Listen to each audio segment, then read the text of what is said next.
All right, guys, I'm so sorry. Back to our regular schedule programming. I'll be chilling here for not too long, but you know, we'll be hanging out. Let me turn on some jams. I know I'm being really stingy on like, I would love to play copyrighted music, but I just don't want to. I don't want to take the chance. So let me see what I missed out on. I know I missed out on a lot, so please don't flame me too hard. So we have... Okay, so by the way, to answer your question, Andy, Cubby did say something cute to Will. It was... Will claims it wasn't cute. I thought it was cute. But let's see. We got Alk Battery, Andy. Oh, wait, Will actually had me...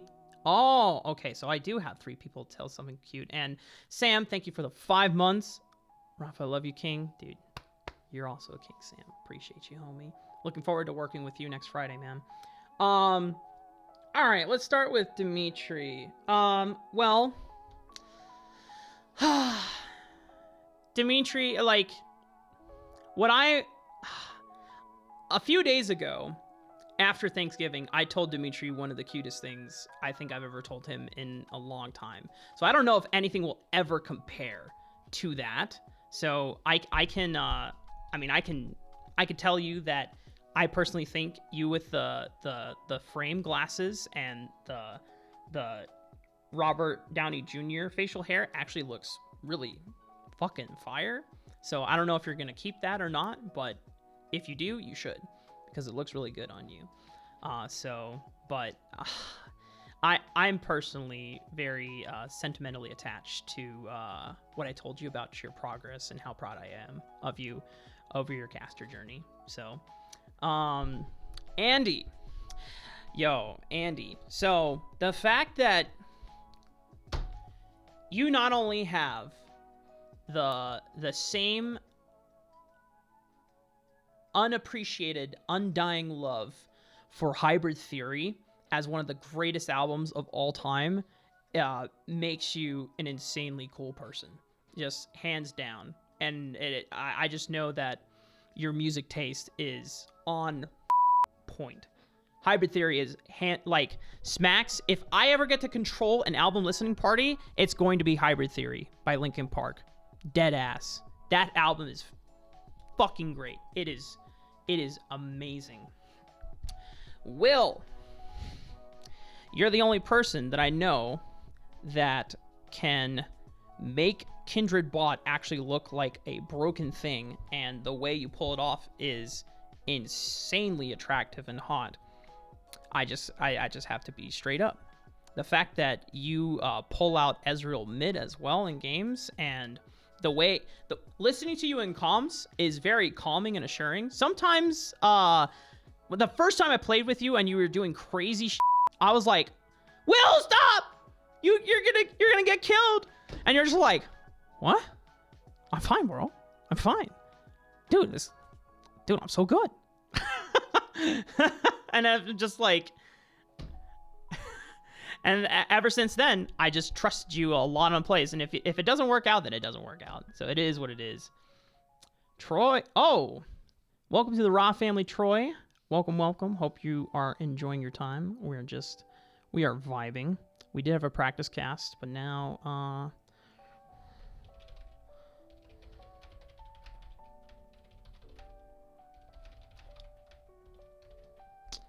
I'm gonna change the stream tile real quick. This camera quality is top tier. Shout outs to Sony and Sigma Lens. And Elgato for providing the cam link.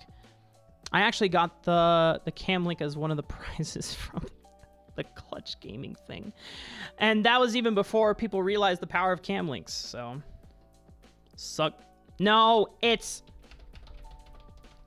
Sigma. Not that. I will not be baited. All right, let me go back and read chat because I know let me catch up on this. The Godzilla Kaiju? Oh, Giora. We were saying, I heard Cubby say gonorrhea and I just assumed it was gonorrhea, but that's my dyslexia there for you. So baseball is cringe. You know, I understand that baseball is not the most exciting sport to watch because it is very, very low action. That's why that the casters are so important in being top notch on their banner game, because otherwise, why would you tune in? You know, because at least when you go to a live baseball game, you don't hear commentary, but the experience of being there and talking with your other fans, drinking a beer, having some nachos, a hot dog, popcorn, whatever you want, being in that atmosphere is what makes, you know, attending live baseball games super fun. But when you tune in, then it's all about the commentators. Rafa doing a cast with Cubby Pog. Hi, Jill. And then I want a Robux refund. I'm sorry. But I hope my cute things were worth. He will not answer them after the cast. Yep, that's right. Oh, and then we started talking about the not safe for work stuff. This is the best practice cast ever. I hope you guys learned something from this. I think there's some feedback that I'm about to get. No leaks here, but keep an eye on Blaze for season 11. Casey, if you're still here, who is Blaze? Maybe you worked with him when he was a Zoe One Trick, right? I don't know. Oh, I guess that's to Will. Okay. These guys are literally just talking over the game. Need a mix. Yeah. So, maybe you realize this later on. We were just completely limit testing. We completely understood that we were not going for a traditional League of Legends cast by any means. We had no, like, I told Kobe straight up, you know what? It's cool that we're talking about, you know, mid laners and what they want to do with their champions. I don't care. I just want to banter. I want to talk about players outside of the game, what they're currently doing, how these tendencies affect their in-game play. I hope both you and Cubby are having good days. Thank you, Allie. You too. Miss you. It's always top diff. Yep, it's true. It is no longer Mark's or Cubby's turn to ignore the game. I think there were a few moments when you, Rafa, were slightly rambly, especially for a play-by-play. Yeah, sure. Because I'm basically pushing the boundaries of what to talk about. But there's a couple times when I wanted to talk about a narrative, and then either during a play-by-play fight or during a narrative talking point, I struggled to find my words. And this is something that I've talked to Ravi about a lot. So, see, Ravi, I'm more experienced, and I'm not perfect. I never will be. None of us will ever will be. But it doesn't stop us from being the best that we can be. And that's why we always got to push. We always got to push ourselves. Oh, there's a message deleted. Thank you, Smacks. Blaze Olive is on GG. Yeah. Did I misspeak? 2 hours until copyright music marathon in Raw Family. True. By the way, if you guys aren't part of the Raw Family Discord, you should all go check out our server. Link in information below, or you can hit that at 6 p.m. EST. We will be listening to Igor by Frank Ocean. It will be hosted by our lovely moderator Smacks. It's gonna be great. We'll be talking about the album. I've actually never listened to. Wait, did I just say Frank Ocean? No. I meant Igor by Tyler, the Creator. Holy shit, I am so stupid. Oh, my brain. Oh. Now Frank has to redo the album? I guess so. I guess I have willed it to be. But yeah. Tyler, the Creator. Igor, the album. Tyler equals Frank. I was so ready to listen to Channel Orange because that was one of the options. I love that album too. Like that 2015 summer, hanging out with my cousins Adri and Diego, going to the pool like almost every day, and just listening to freaking that whole album. There's so many bangers on that. Pyramids, Lost. Super rich kids. Oh, thinking about you. There's another one that I also really like. Forrest Gump is good. Bad Religion is also amazing. Oh, man. Lost slaps, dude. Lost. Hang on. I'll give you an acapella. Lost. Lost in the thrill of it all. Maybe we'll... You know what? We'll limit test. We will limit test. Just... How'd the cast go? It was an experiment. It was a lot of fun. God, you know, there's something about music by Frank Ocean. It is just so laid back and it's so simple, but that like, because as I'm currently in a situation where I'm working on some music projects right now, and I'm struggling to like match the complexity of what style of music I'm trying to imitate or be influenced by. Because I always think that like when I make stuff, it's like too simple and I need to add more to it so that it stands out.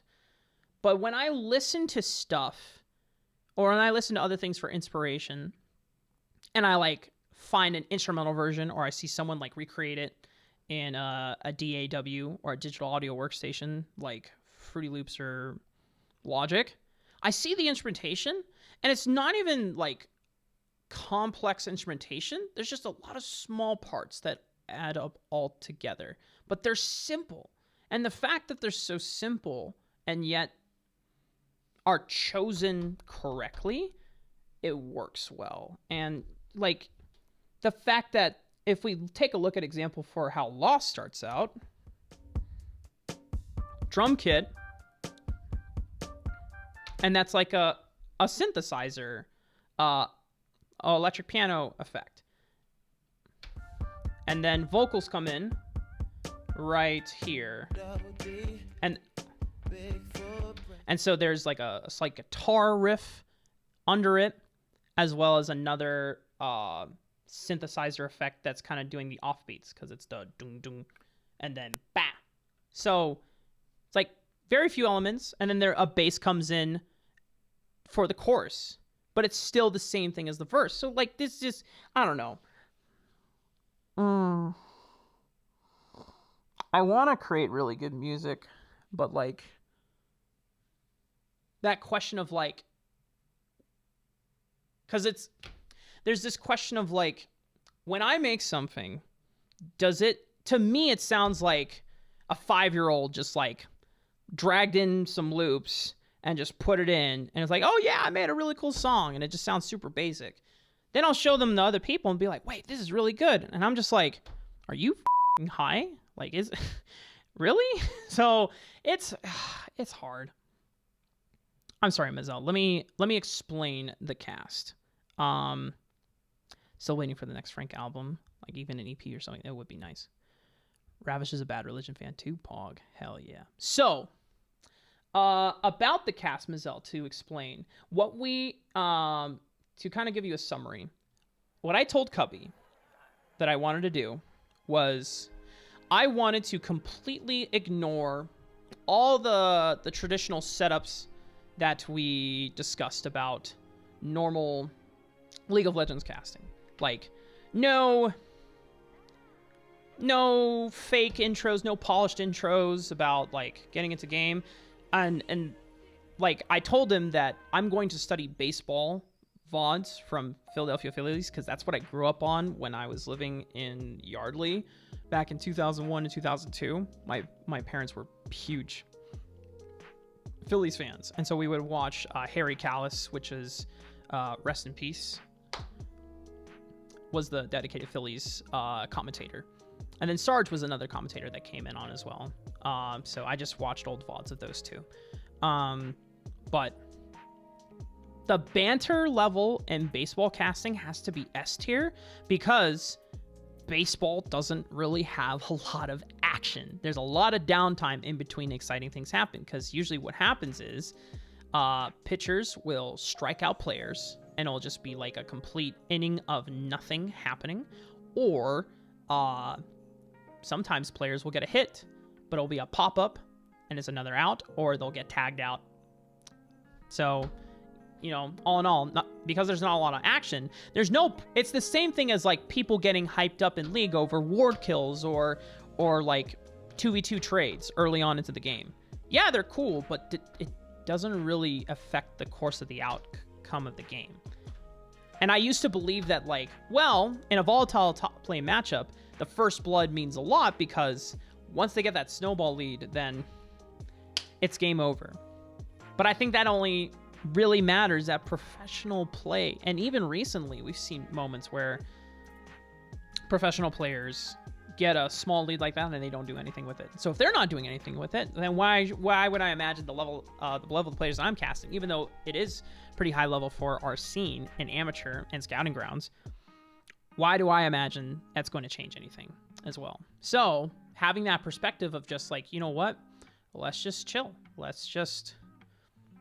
just talking about the game. But if we're going to be relaxed and talk about things that are interesting, so that we don't have to raise our voices, raise our volume, or change anything about the way we are speaking, but we need to change up the content that we're talking about, then, you know, you have to get into almost like podcast mode. And I think that's the best moments from that cast was when me and Cubby were actively talking between each other. I think the moments that were like kind of good but could have been better is when I talked for long periods of time. And I should have been more, as Cubby, you know, pointed out, we should have had more banter. We should have had more direct back and forth conversations, right? Rather than just long talk about this, long talk about this. Now, Cubby, long talk about this, long talk about this. So I've been wanting to make a bad religion social distortion cover band for a long while. Oh, that's ambitious. I like it. Your skin is glowing. Yeah, I wonder who I have to thank for that. Thanks for the skincare product recommendations. Give hype stuff to deserve stuff that deserves it. Comes with experience at whatever level you're at. Rafa, where are you going? I am going to run some errands. I'm going to the gym. I'm going to get a haircut. I'm going to get some stuff from the grocery store, and then work on some school stuff, probably. Oh, you are also doing skincare now, Rafa? Hell yeah, brother. Dude, ever since Amy showed me these facial exfoliation and let's see, so there's like an exfoliation skin cream. She's also giving me some face masks, some different also types of dead skin cream removal stuff. I don't know what it is all exactly, but I practically use it weekly. And I don't know how it looks. I'm assuming it looks good if you guys are complimenting it, but my face always feels like super revitalized. Like it feels, I don't know if moist is the correct word here, but it's definitely not dry, right? So casting a diamond in-house is a very different casting mode to what we did for SG. You know, I think one of the things that I talked to Will about was when we were doing the Cloud9 Trading Grounds. That's kind of like the style of casting that would have been super appropriate, right? You just shoot the shit. And I think in the case of with all these new items, you know, you can definitely shoot the shit with itemization. That's one of the few times where it's like, you know what, we can talk a lot about itemization, but it's not really that important in the grand scheme of things. Also, pick a skin. Oh, I don't know what valuable skins are, or I don't know. But it can't be an ultimate skin. What about like one of the new Cosmic Galaxy skins? Like what are the new?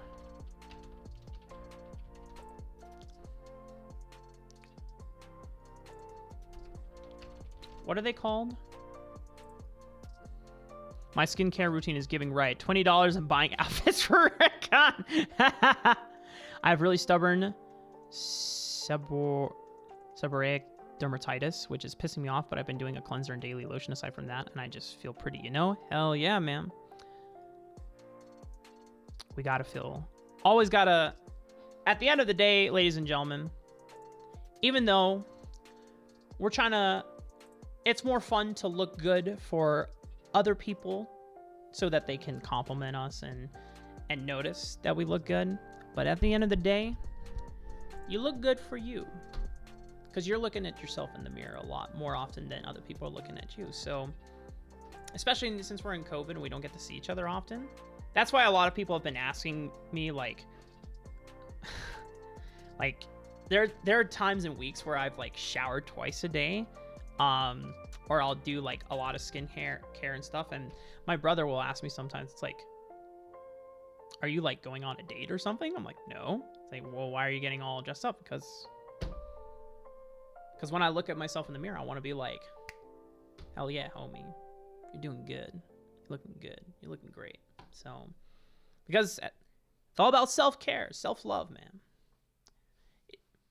If you don't love yourself as much, then I don't want to say that, but like, if you're able to appreciate who you are as a person and self-love yourself, recognize your flaws but your strengths, then it becomes a lot easier to interact with other people. And I just think it helps in terms of relationship building overall, you know. I just realized I haven't played TFT ranked this set. Oh, from plat to unranked. Hey, man. After I peaked diamond in set 2, I was like, I am never touching this game again. That's not what I said, but that's what happened, because I just didn't play as much ranked in set 3 and nowhere near as much in set 4. So it is what it is. It is what it is. Also, Matt, tell me, because I'm curious about this this neck adjustment. So when you say slightly down and tucked in, it's like this, just like this. Because I don't want to be like, double chin. That actually hurt my throat a bit, so I'm assuming it's like this. Here, let me hop on a call real quick. Oh, worm? All right, bet. Guys, we have former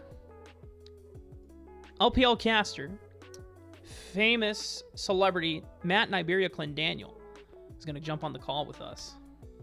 Welcome to the stream, Niberia. How you doing, brother? What's up? What's up? Here, let me turn you up. Fuck, he's asleep in the corner. Oh, yeah. So, what I had been doing was, you see this? I've been sitting like this, where if you turn to the side, you can see neck is forward. Okay. And chin is like kind of jutted out a little. So the adjustment is essentially down and back like that. So from the side, it'll look a lot more straight on. You are right that you don't want to get to the point where you like double chin it, because you go here way too far. Yeah. But that's great if you want to do some fun voices, because you can just kind of, if you tuck it way too far back, oh, like this. it'll sound like studs. Don't keep doing that though. The goal is just to keep it like this, down and back, and you want to have roughly like 90 degrees from the floor.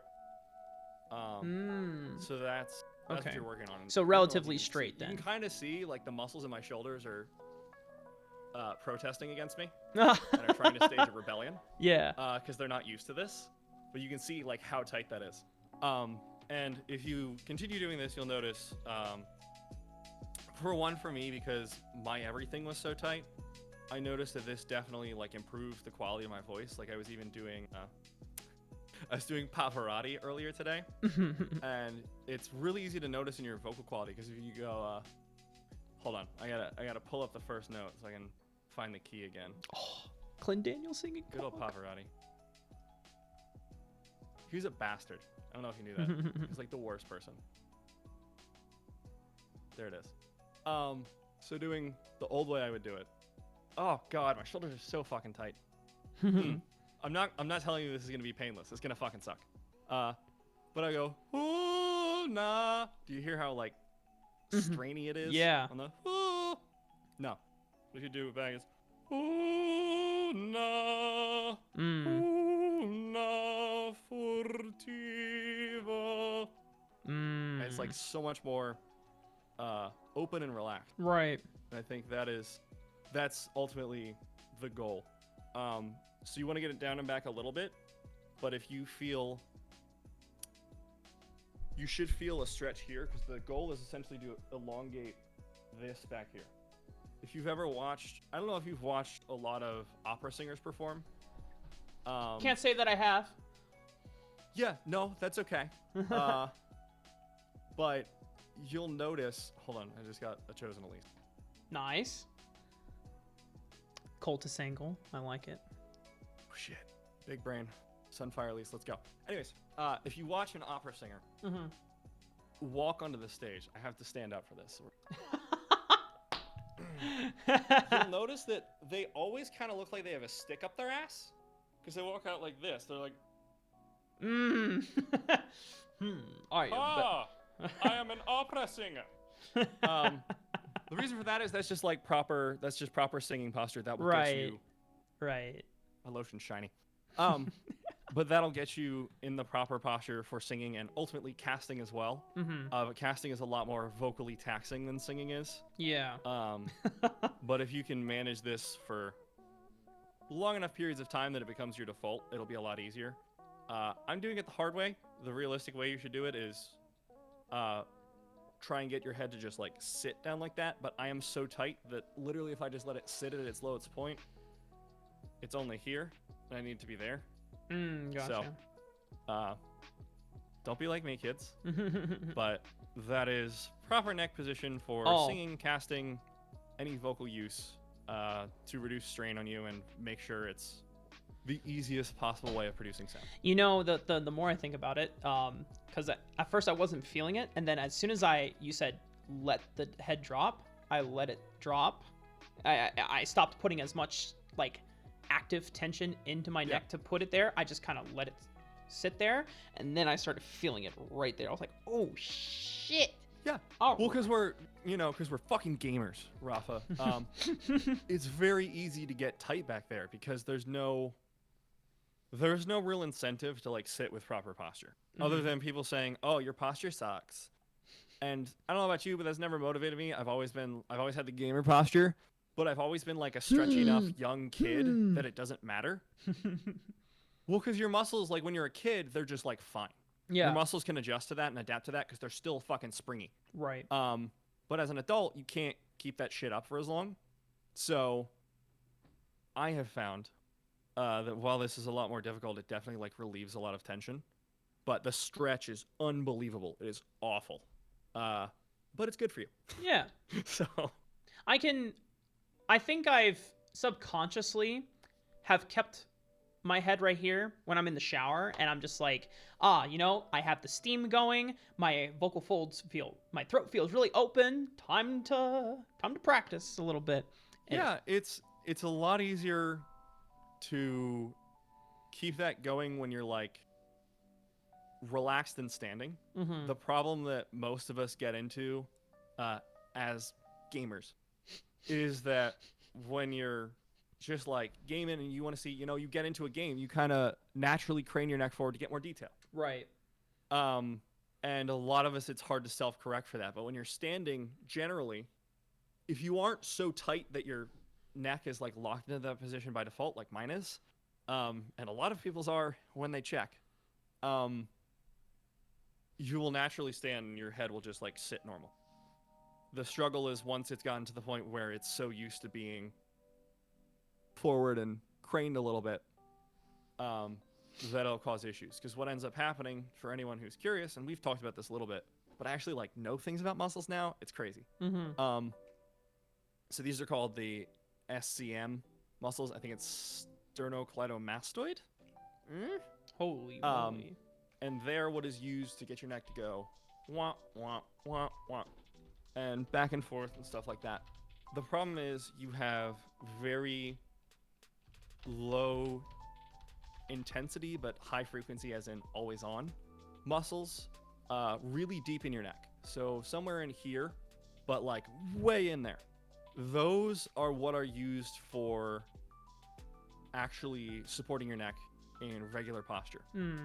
What happens if you're used to craning your neck is, in order to, like, if you dramatically crane your neck, everyone at home, do it with me. If you just like go like this, you can feel these muscles activate. You can feel the strain it puts on. Yeah, no. And what happens is that happens on a much smaller level when you do not have proper posture. And what ends up happening is these muscles get stronger, like really, really strong. And they're always on, but they were never meant to always be on. So as a result, your support muscles that are supposed to always be on just never turn on anymore because they've learned that they don't need to. And that is like the natural conclusion of having bad posture for long enough. And this affects different people differently. For me, it's fucked up my voice. But for other people, it's just like if you always have shoulder pain, if you always have back pain, that is a lot of the reason for it. And there's a lot of ways to fix it, you know, with your pillows, with the way you sit, just standing a lot more, going out and exercising will keep your muscles loose. But it is something that I never had to tackle until recently. So that's my recommendation to everyone. Also, hi, Doc. Foxy's so cute. She's just chilling. She always sleeps in that corner. She always. I've moved stuff around. She likes to have stuff in her face when she sits back there. So she has like boxes right off camera. Yeah, I think your 4-box cubby used to be farther towards where Foxy. I think I changed where. So I have a monitor stand now. Oh, nice. Yeah, so I can. You can do that, and then when you get ready to stand, you just yeah. You get up there. And I have a standing desk too, but I've never like used it. But as a result, I've had to change a lot. You curious, baby? All right. I've had to change a lot of my setup. So the camera's a little bit different. Right. But yeah. So that is what I meant by the neck posturing. It is a pain in the ass to get right. It will, from personal experience, it'll be wrong 90% of the time. But if you can just like keep monitoring yourself, it really does help, because length in the back of the spine is so crucial for any voice work. Yeah. I'll definitely have to keep it in mind. I also plan on recording some stuff today for myself. I also promised Rosemary that I would send her, because she wanted progress stuff. I was supposed to be with her a couple days ago, but I was feeling like shit in the morning, and my throat wasn't feeling, and so I didn't feel like it would be a productive hour. So, but thankfully she's awesome, and she rescheduled, so we'll meet next Monday. And she'll talk to you about this as well. If you tell her I'm on my head positioning bullshit, she's the one who figured it out. Yay! She's just like, hey, what if you just like put your head down a little? And then I tried singing, and it was like magically better. And it really is. That's the tragedy, I guess, of these kind of issues, right? Yeah. Is that it's always something really minor. It's never like, oh my God, you're just talking like this all the time. You're literally just, you're casting like this. Oh, you got like your leg over your shoulder, and you're just like, why are you talking like that? Sit up like a normal human being and everything will be fine. It's always like, well, your head is tilted 2 degrees too far south. Right. And as a result, you can no longer talk. Yeah. No, that's definitely not a comfortable angle to sit in at all. Oh, she is I think she is excited about us doing a song together. I know because she wanted to do for the longest time and like online recital. Really? Well, it was supposed to be in person, but this year happened. Right. So. This year did happen. You know, the funny thing about that is my aunt, she used to host like Christmas recitals and holiday recitals for like different parts of the year for her community. I live in Utah. She's Mormon. That's just, you know, kind of thing they do. That's the Utah thing. That's the Utah thing, you know. And you go out play in the mountains, go out in nature, and then you host together community recitals and stuff. So, and she was really good at it, and she has like a close, tight knit community of friends that are also like really good singers, and they always come together every year. And because this year they couldn't, she was like, Mark, how do I do this? You know, like, is there a way that you, because I see you broadcasting all the time, is there a way that you can like, people can sing together? I'm like, well, does it have to be live? Like, do they have to sing to you live? And she's like, well, that would be nice, but I don't think everyone has like that kind of equipment. I was like, well, you can always pre-record it, and then you premiere it live, as it were live, right? If you wanted to get that same feel, so that everyone can be like on a Zoom call together and like talk about the recital as it's happening, etc. So, and so that's what that's what they've been doing for the entire year. They like pick which songs they want to do, they record it, they send it to her, and then she and her husband, or my uncle, help video edit it down, and they put it on YouTube, and then they do a premiere. And I will be doing one because she's been asking me, he's like, you got to do something for Christmas at least. I'm like, I mean, I don't really know these people, so I don't want to sing, but she's like, okay, please do it as a family present. I'm like, fine, okay. So I have to figure out what song I want to do, because they want to make sure that they don't stack too many songs, or there's no repeats. So there's actually a song that I didn't know existed by John Legend that is a Christmas song, and I was like, oh, yo, this is a bop right here. So I'll be looking forward to that. Also, hello, Little American Punk. Hi, Tiff. How's it going? This is Niberia. He's a very trusted colleague. He's a good friend. He is someone that I respect a lot in the scene, and he has been telling me about proper neck posture technique. It is very important. Yeah, not just for casting, but also for singing as well. I find it like it's been interesting to me. Just recently coming back from China, because this was like one of the multitude of reasons I left the LPL, but nobody there really knew how to help me. Not only the Chinese medical system, but none of the other casters really understood their voices. And I have found that to be an industry-wide trend when I have talked to friends that are at like ESL or something. And people just don't, I don't know if they don't think of it that way, but you know, your voice is your instrument, and casting is so much more intense than even like opera singing in terms of how hard it is for your voice. Like, it is literally harder on your voice than opera. And that is just a reality of it. But it has been really eye-opening to see that literally nobody knows anything about it. People are like, yeah, just like try some tea. It's like, okay, what if tea doesn't work? Have you tried talking with your stomach? I'm like, that's not, that's not how that works. That's like strictly bad advice anyways. Yeah. Because you end up with people who are like trying to force their stomach muscles out when you give them that advice. And then they're like damaging their diaphragms. So it's been really cool for me to be, in a weird way, the only pseudo expert on the subject, only because I'm the only one who's actually like been to speech therapy outside of the LCS people, because they've been. I know that Freak, at the very least, has definitely had a decent amount of speech therapy. Has Clayton done any? Because I know he's talked a lot about. I think he has. Okay. Because I would have to ask him to confirm, but I'm like 90% sure he also did.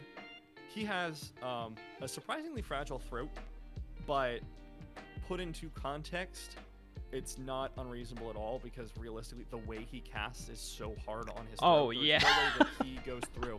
Like, if you cast like Captain Flowers and you get through a best of 5 without a hoarse voice, you are some kind of freak of nature. And I mean that literally, like, not in a bad way, but you literally would have to have your vocal cords function differently. They would have to be built different, as the kids say. Well, because he comes off of cast, and he has reportedly had to take like the week during The Office, no talking. Just because he wore his throat out so much the previous weekend. And, Yeah. You know, and you see this in musical theater as well and voice acting. I don't know if you saw the Beetlejuice musical at all or heard anything about it, but I've seen the movie with Winona Ryder. yeah, so you know the manner of speech for Beetlejuice. It's very, kind of like raspy and shit. Mm-hmm. The lead singer or the star for the Beetlejuice musical actually has a condition that makes his false chords form differently. So him singing with that grit literally does not hurt his voice at all. Whereas any other singer would get badly damaged by doing that. You can also see this with Harvey Fierstein. You know, he's the very stereotypical gay Jew. He was in Mrs. Doubtfire. He talks exactly like this. Yeah. So if you ever heard someone who talks like this, 100% chance it's Harvey Fierstein. Gosh, The that reason kind of he reminds talks me like of Hairspray. Whenever someone does, He was the lead in Hairspray. He was the writer. Okay. The reason his vocal cords are like that is very similar reason.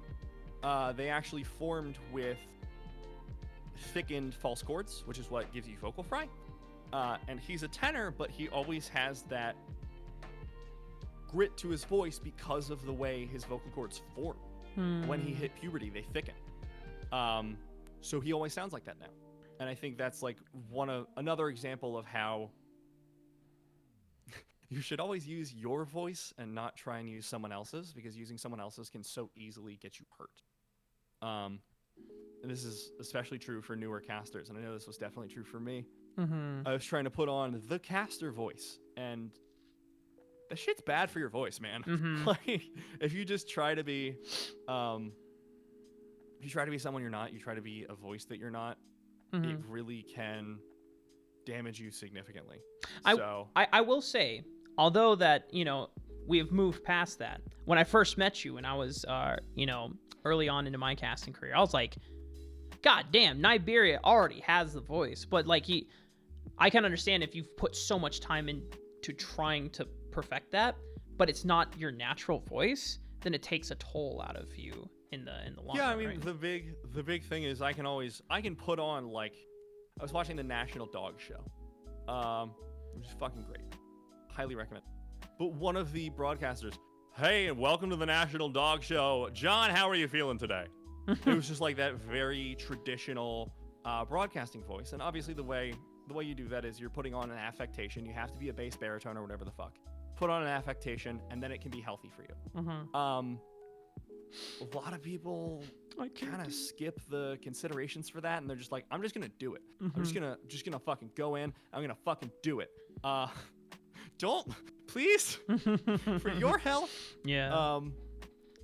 And I think that's the interesting thing for me always is, you should use your natural voice. And I think a good example of this is Raz. Yes, dude. Raz, I loved hearing Raz sing during morning meetings because he had just woken up, so his voice was like 3 octaves deeper than mine. It's the greatest. It sounds so good. He'd just be humming and be like, that'd be the highest he would hum. Shit was crazy. He obviously uses, that's just his voice though. And if I try to sound like Raz on broadcast, I'm going to end up with nodules. Because I'm not Raz, as it turns out, weirdly enough. And that's really what it boils down to, is finding, there is a broadcast voice for every type of voice, right?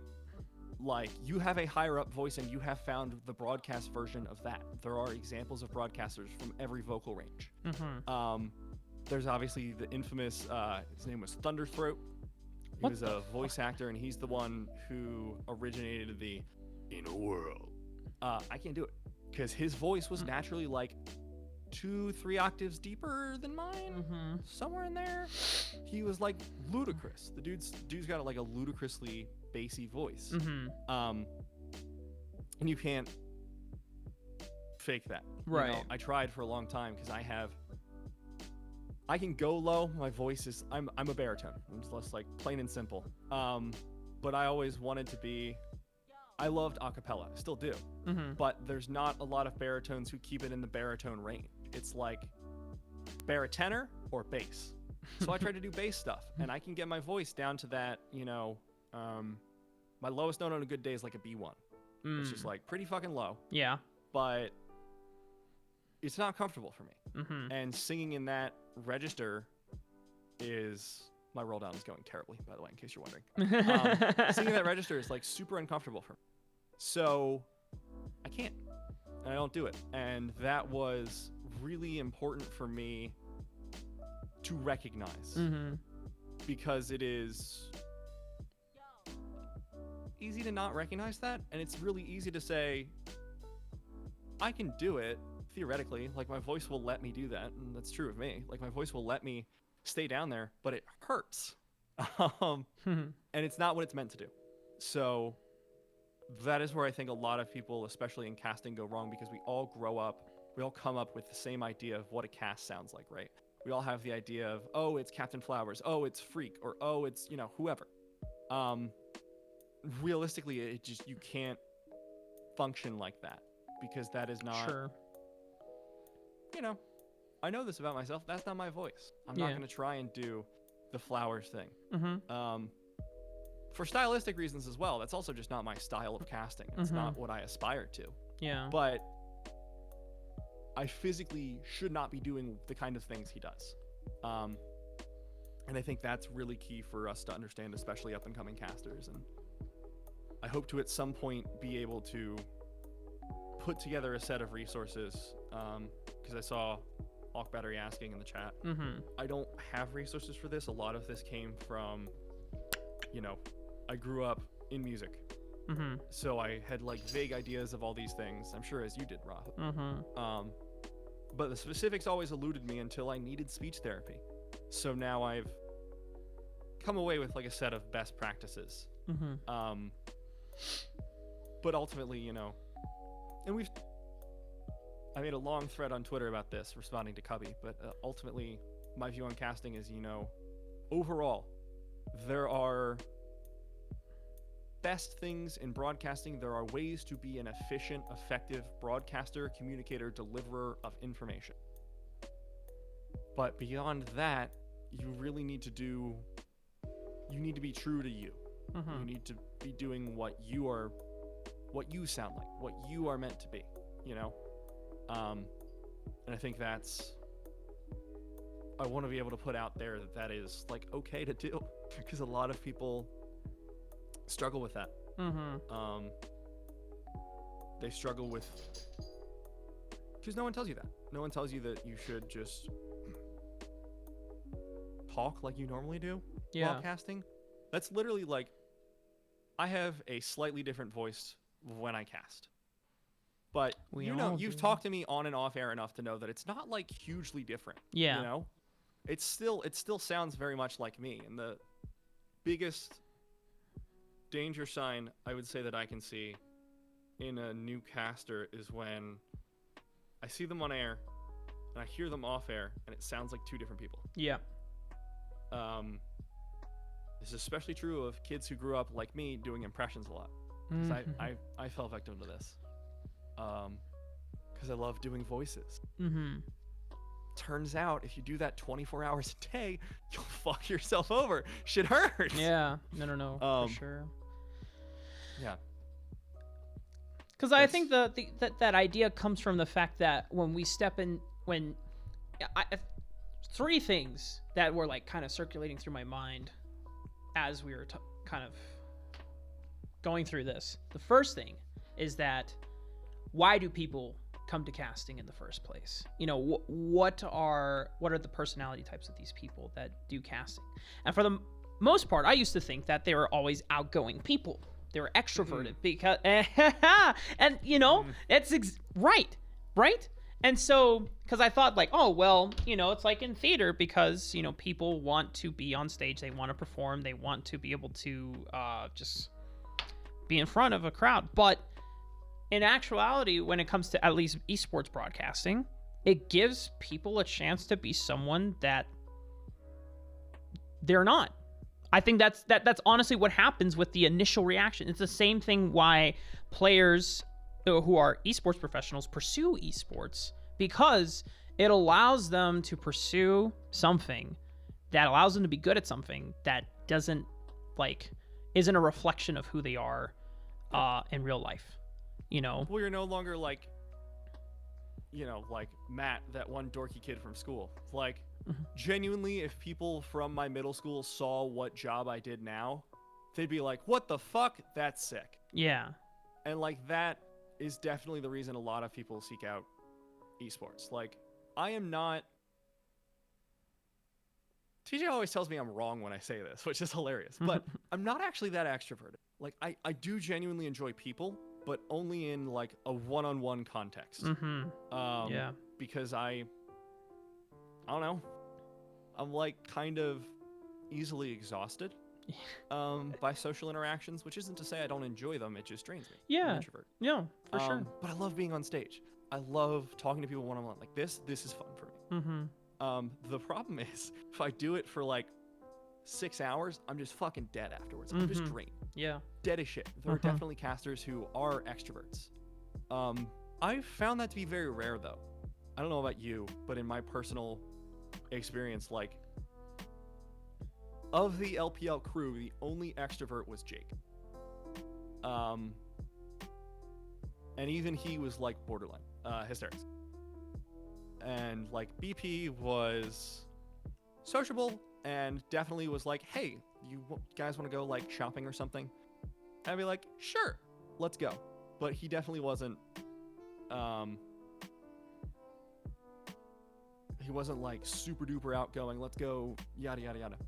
So I don't know, it's definitely an interesting intersection of expectation versus reality, where people are like, oh my god, you must love talking to a bunch of people at once, and I'm like, I would rather kill myself. No, thank you. Honestly, I I don't know if you have met Alk Battery well, not IRL obviously, but if you've talked with him in a call, that literally I hear that on a daily basis from him, because it's because I know Dimitri super well. We've known each other for the past 2 years. I imagine that your relationship with TJ is very similar to the one I have with Alk Battery.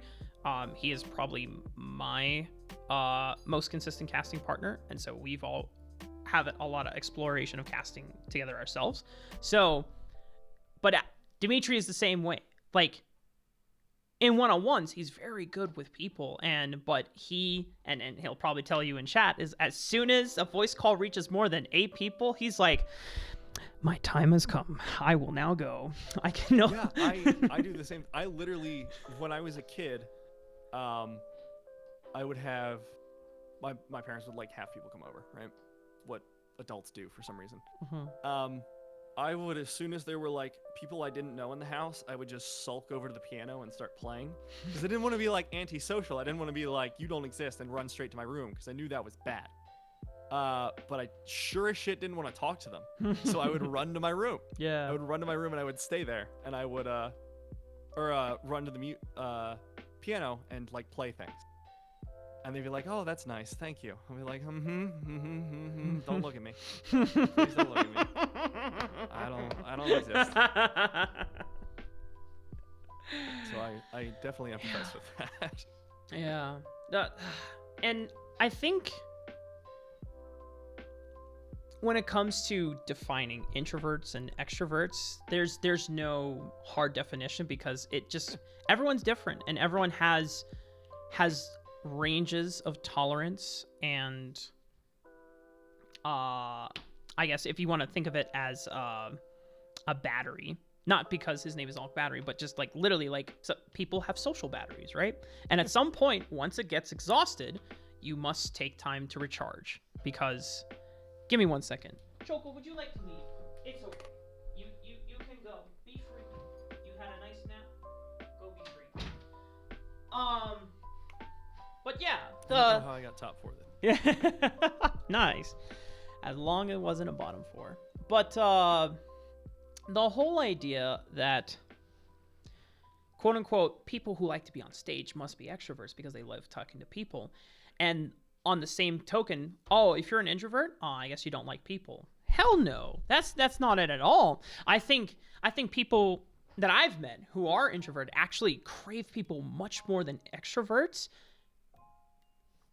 But it has to be like specific conditions, right? And because those conditions are so hard to meet, once they do find the people that they're very comfortable with, then it's like, oh my God, you are like my favorite person, because you're the only person I can just like feel like I can be myself and I'm not going to be judged, or I'm not stepping out of my comfort zone.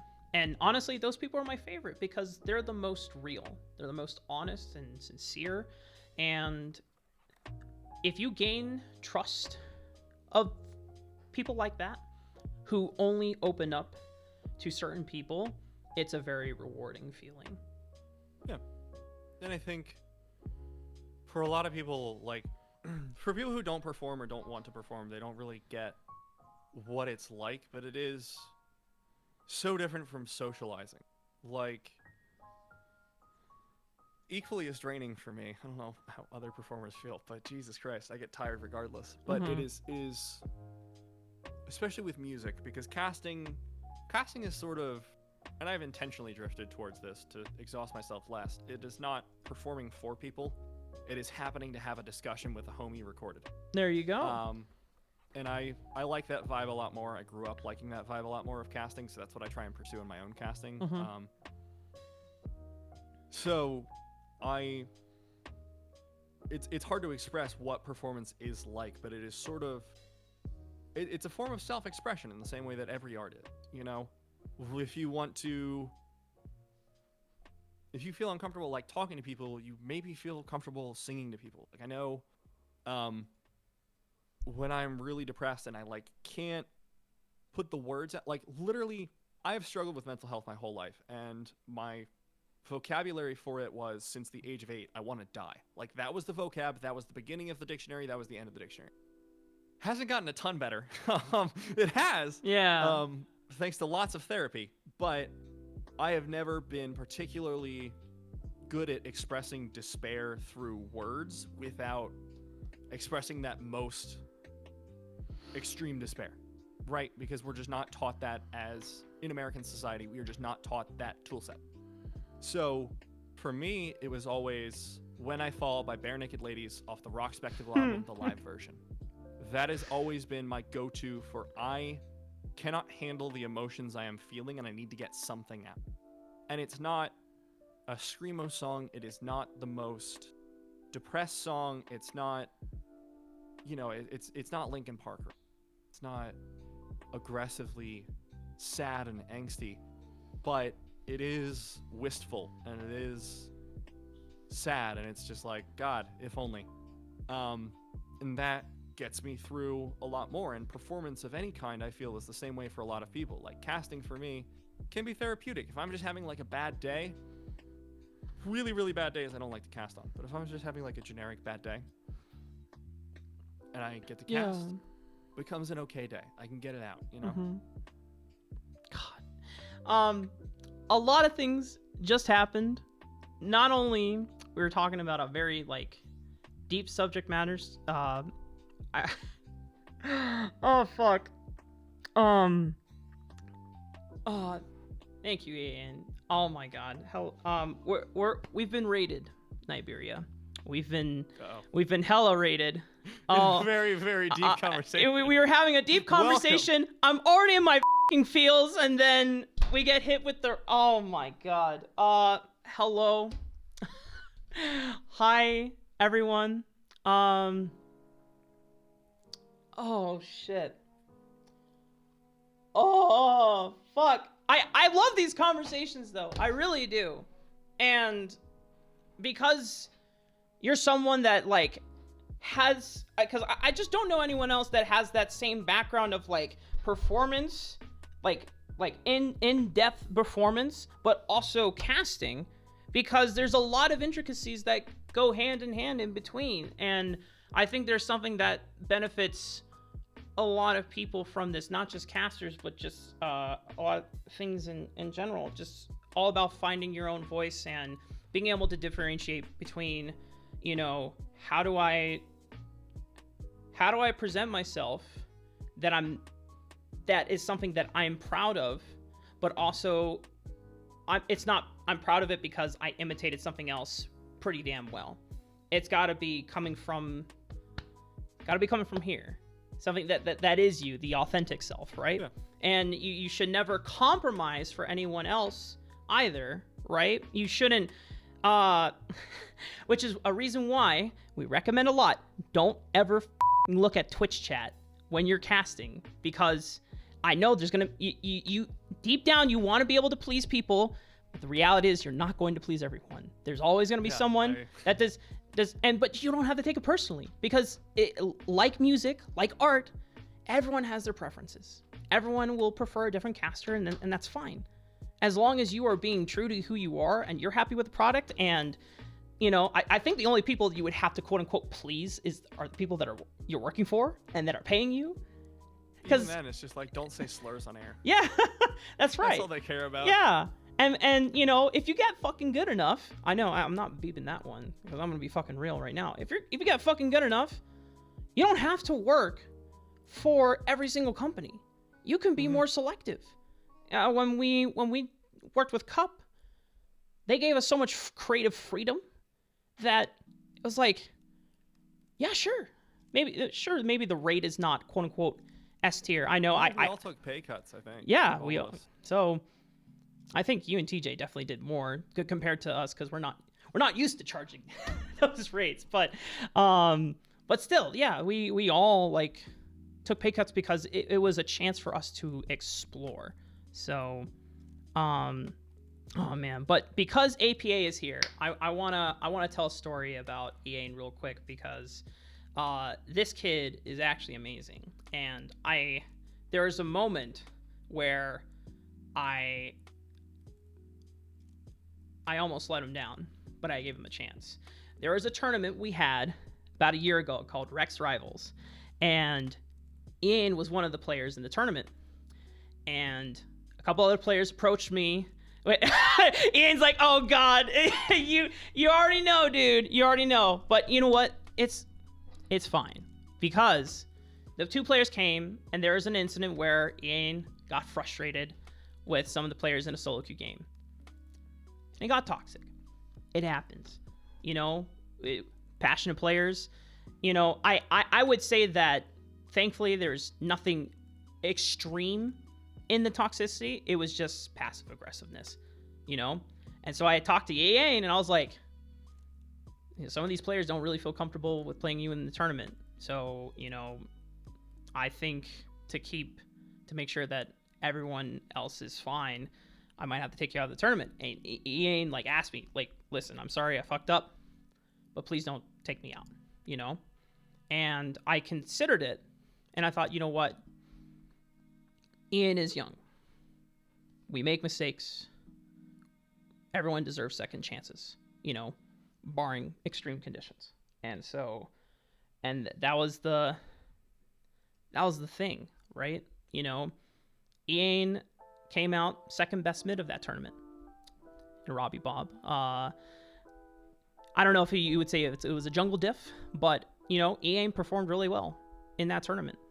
And I Rex Rivals wasn't a big tournament. It was the whole point of it was to give players who weren't on competitive teams a chance to connect with other players who were either on teams or didn't also have teams, so they could be like, hey, do you want to practice together more? And I mean, I don't know how you felt about the tournament, Ian, but I remember talking with Robbie Bob extensively afterwards. He's like, if it wasn't for that tournament, I wouldn't have met Rhubarbs, and through Rhubarbs, I wouldn't have met Tails and Deos, and I wouldn't have been on Mirage. So,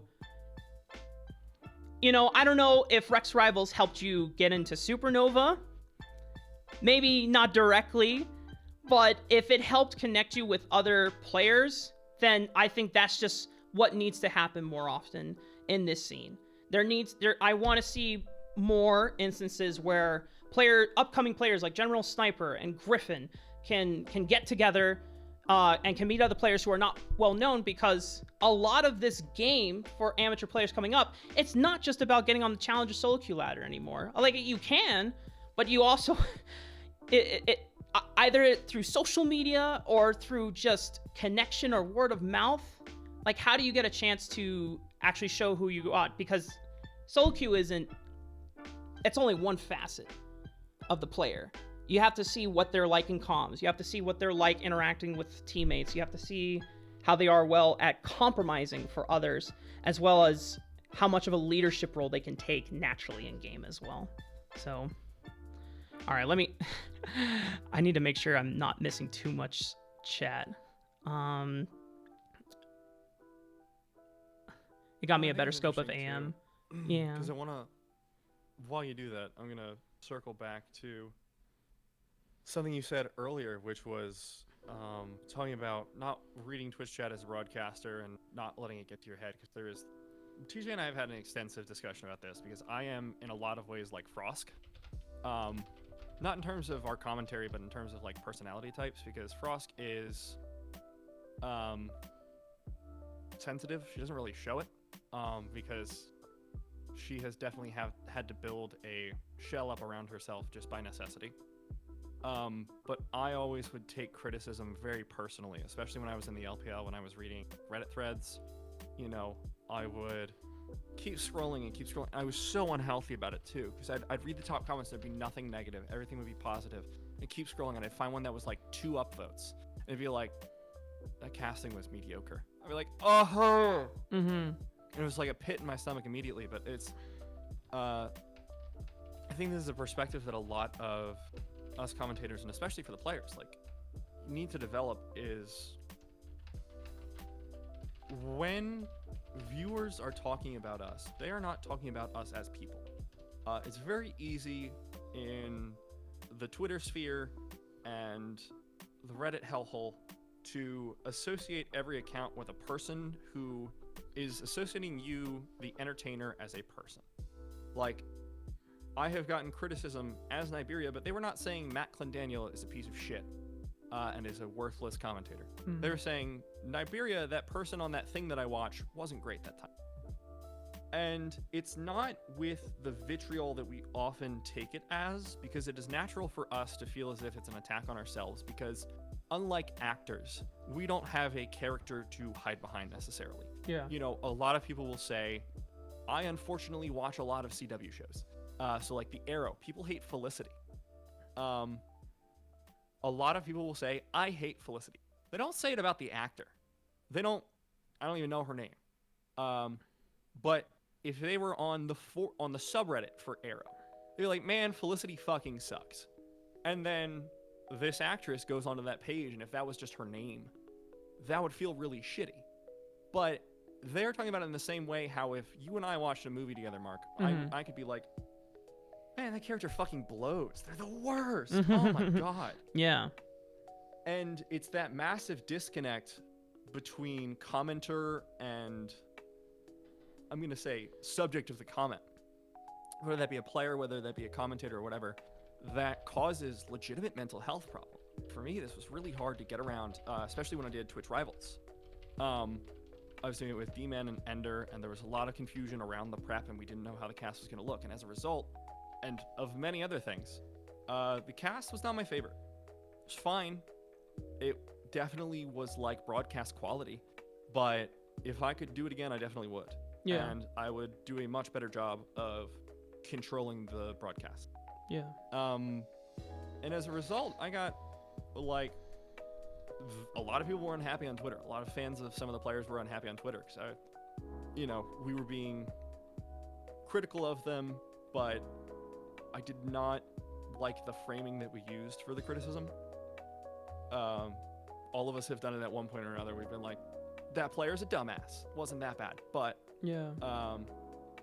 Obviously they were unhappy, and that really sucked, and I took it as like a personal attack on me. I was having like a panic attack, like a little miniature panic attack, and I was just like, my career's fucking over.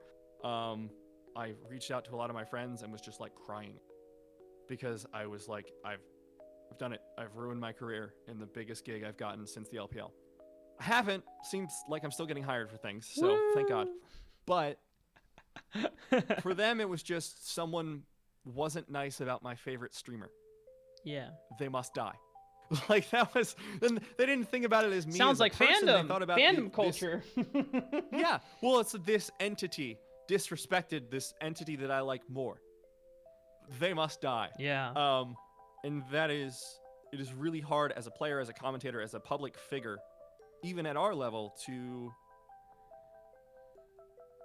mesh that with the actual vitriol behind the comment. Yeah. You know, because really, a lot of people don't care. Ultimately, they'll forget about it in a day. Yeah. Oh, That's what gets me. That's why you have to not care, and and if you do care, then you cannot go looking for it, because there is nothing productive or constructively useful from what people are going to say as knee-jerk reactions to what they like or dislike.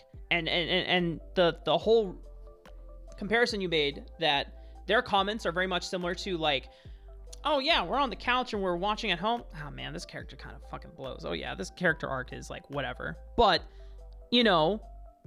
that's much different to if we were like in front of Felicity Day and saying, you suck. Yeah, you suck. I would never do that. Like Exactly. and you know what? If I felt so strongly that her character sucked, I felt so strongly that I needed to let her know, what I would do is take time to organize my thoughts and say, hey, I think this character is really weak.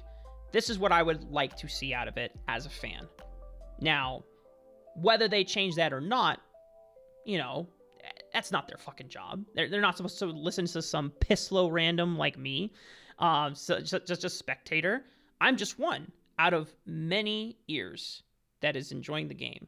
And there's a lot of times that it's the vocal minority that we always seek out, whereas the silent majority is very comfortable and content because you're doing a good enough job that you're like, okay, yeah, I'm enjoying myself, and they're going to be focusing their efforts on celebrating things that happen in the game.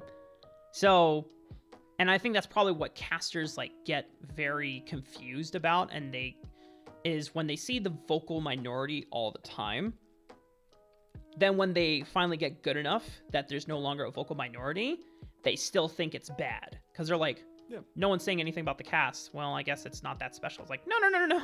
Not like, the only time when the vocal minority is something good is if you're doing something beyond expectations. And that, even though that is something that we can always push ourselves to, that shouldn't be what we expect ourselves to do all the time. I know that sounds really counterintuitive, because you almost you feel like, always give your 100%, always give your 110. That's fucking stupid. And I'm gonna quote Ron Swanson: "Is 110 is an illogical number in this situation. You give your 100%.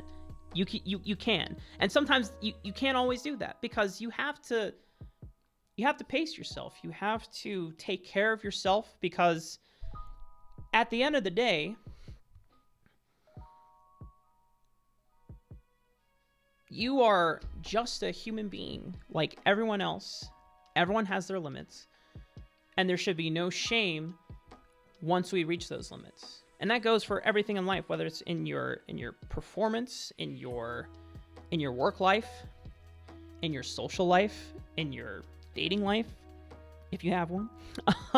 I don't, but in the past, when I've had relationships before, that was always something that was something I had to learn the hard way, is that not everyone has the same limits as I do when it comes to social interaction. Even though I have a battery that eventually gets exhausted, I think I can truthfully say that I have longer limits than others. And so and what happens, and sometimes I've gotten hurt in the past, because even though it wasn't supposed to be intentionally hurt, I would want to hang out with someone for long periods of time, and then they reach their limit. And it's nothing personal against me. It's something that I did. They've just finally reached their limit. Like, all right, you know what? I want time to myself. I just want to chill at home. I want to be playing reading my favorite book. I want to listen to my favorite artist or album. I just need me time. And that was something I just didn't know or understand when I was younger. And so when that happened in like high school relationships, I always felt like, holy shit, I f***ed up. I threw the bag. I don't know what I'm doing. This person doesn't really want to be with me. And then when they finally recharged and they're back to what I thought was normal, I would get upset because I was like, why are you acting so different now? Like, what the fuck happened last night? And I didn't have that respect. And you know, looking back, you know, I feel bad that I did that, but that's the past. And, you know, I can take away from that now is that, well, I just have to I recognize now that there are people who just need their space. They need their boundaries. And, you know, if I truly care about them and I want to remain close to them, then I just need to respect that. And, you know, for my sake, be mindful to not take offense and that there's nothing wrong with that, you know? Yeah. I think, especially as broadcasters, it's important to know your own limit. A lot of it, some advice was being put in the chat by, I think it was Smacks who said it, but like, never read Twitch chat as a commentator. So that is good advice for most people, and I know that for me, it's certainly 100% true. I can't look at chat, or as soon as I see a criticism, my mind is just gone. I'm just buried in that anxiety. But I know some very successful commentators who are better at it than I am. I worked with Raz a lot in the LPL. He would have chat open. And sometimes he would even use it as part of the game. If we missed something and he saw it in chat, he'd be like, oh, here's what happened. And on the flip side of that, I've worked with D-Man. He heard an insult in the chat and he just like insulted the guy right back. Which like, okay, cool. Would not have been how I handled that. Yeah. But, it is definitely about knowing your own limits, because I think there is definitely a point at which you have to say Twitch chat doesn't know what the fuck they're talking about, and the same goes for Reddit. But there also can be value in examining the fact that criticism exists, not what they actually say. Because what they actually say is often, I'm going to say 99% of the time, completely irrelevant to what they're actually upset with. I remember one time in the LPL, we had a cast. It was RNG versus IG with Clement and Hysterics. And the big complaint in the post-match thread was that the cast was biased. And we all looked at it as a team, and we said, you know, well, I don't think this cast is biased. And then Raz said, all right, well, let's look at why they may have felt that way, what the actual problem was. And we found that it wasn't necessarily biased, but the way that the phrasing was put forward was that win conditions for one team were presented as loss conditions for the other. Not as individual win conditions, like, not this is how IG wins, but this is how RNG loses, when it was a very close game. And those things can lead to people thinking that there is some sort of a bias.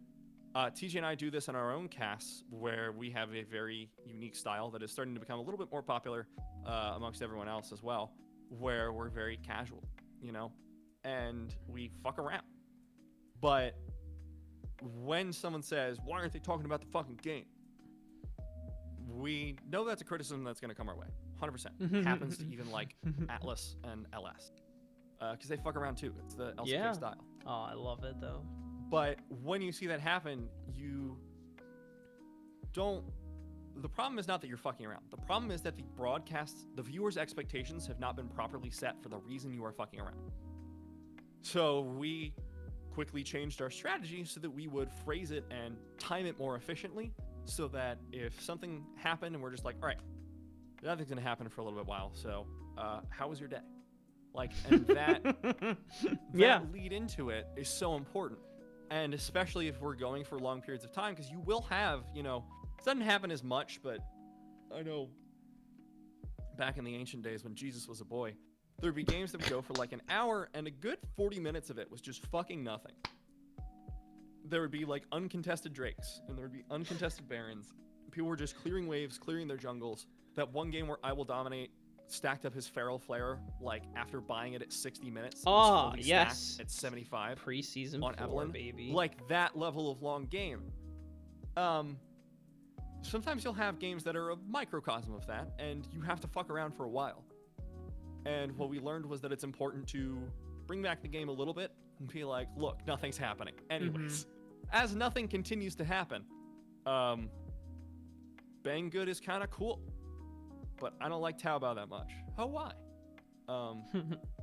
We had a similar conversation to that at one point, and I think, I don't know, it is very easy to make blanket statements about best practice, right? Yeah. We've all heard them. Don't look at Twitch chat. Yeah. That one I fully agree with. I had casters that looked at Twitch chat and actually talked to chat. I hate that. Just my personal style. I don't interact. Yeah. Putting on a show. You're not holding a forum. It requires a different personality and mindset to do it. It's specialized, but I think for every dogmatic piece of advice, there is an asterisk there. There is a but. Don't talk to Twitch chat. Don't read Twitch chat. But if you're the kind of person who can handle that and can turn it into a good broadcast, go for it. I am not that person. I know I'm not that person. Smacks brings up this. I've worked for orgs that have talking with Twitch chat as part of their brand, and that is called League Redacted. If you know, you know. But there is a league that we prefer not giving a lot of attention to, that just, like, I understood what they were going for because they wanted this concept of, well, we're like a league that is focused on community. And it's like, okay, well, if you're being a community league, then focus on the community part. You should celebrate the players, and they do. But they're also trying to push themselves to be like, yeah, we're going to be better than UPL. We're going to be better than Risen. We're going to be better than Big. And I'm like, well, how? Because you don't have the player base, and you don't have, like, the actual, like, are you putting on, like, a Dragon Ball Z? Oh, okay. For some reason, it looked like, the Dragon Ball Z Saiyan, or yeah, getting ready. You can't see it. I have actually gone Super Saiyan. You just can't see it. The battle armor. Gotcha. But yes, the whole, like, if you're supposed to be a community league, like, a community league that I think is doing really well is Excellency. Because they are completely focused on their player base, and they know that it's not like an amazing player base. It's not like, amateur scene, challenger level players, people that are about to go pro. These are all, from what I've seen, like diamond, platinum players. But they put so much love and care into building storylines around their players that it works. Whereas League Redacted, they claim that they were about the community, and so therefore they're like, oh yeah, just talk to Twitch chat, because right now we're doing like maybe 20 viewers, 30 viewers, but we're gonna get to 200. We're gonna get to 200 by the end of the year. That's our goal. And I'm like, okay, why? Because we got to beat UPL. We got to beat UPL. Our product is better. It's like, okay, yeah, like, all right, whatever. And their management at that time was very delusional and very two-faced. They would hype people up and their staff, and as soon as their staff do one thing that is not in agreement with what they want best for their league, this caster's fucking shit.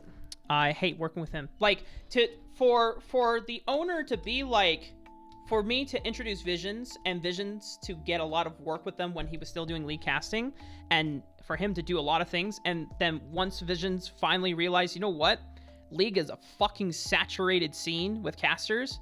If he has a passion for Call of Duty casting, and there's an opportunity to take hold of that scene, which he is doing a great job right now with the content that he's doing, then it does not make sense for him to be chained down to a league that has no viable future. So that, and as an org owner, like, if I was in that position, I'd be like, I'm happy for you, man. You're going on to better things. I would not be like, man, I never liked Visions anyway. He was a shit caster. He was always lazy. And it's like, what the fuck? What the fuck is that? Like, how do you expect to grow if, like, if that's how you view people? You never, like, you want people to be stuck and tied down to a fucking cursed, poisoned limb Like, we chop that shit off. We tell you when we're playing League, if a lane is falling by the waysides, you treat that shit like it's a rotten arm. That shit's got to go. And you just let it be and you move on. You don't harbor on to negative shit like that. Just, Yeah. thank you for coming to my TED Talk, everyone. That'll be it. I think that's like the big issue with a lot of amateur orgs, and I don't know.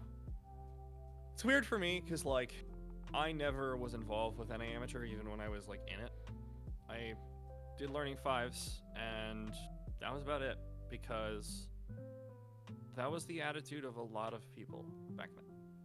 I don't know, a lot of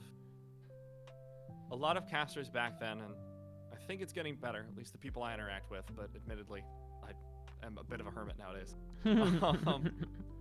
We all are. There was this problem where everyone thought they were the next LCS caster, and I don't mean that as in they thought they were going to be good enough. They thought they were already good enough. And they always looked down on other people who they thought were not as good. And, you know, we got shit talked a lot. And, you know, turned out Founder was a rapist, so shit talk it as much as you want now. But back then, you know, we were just doing our own thing, and we were focused on caster growth and not having the biggest viewer numbers, the biggest player numbers. I think our viewer record was like 50, so like wasn't crazy.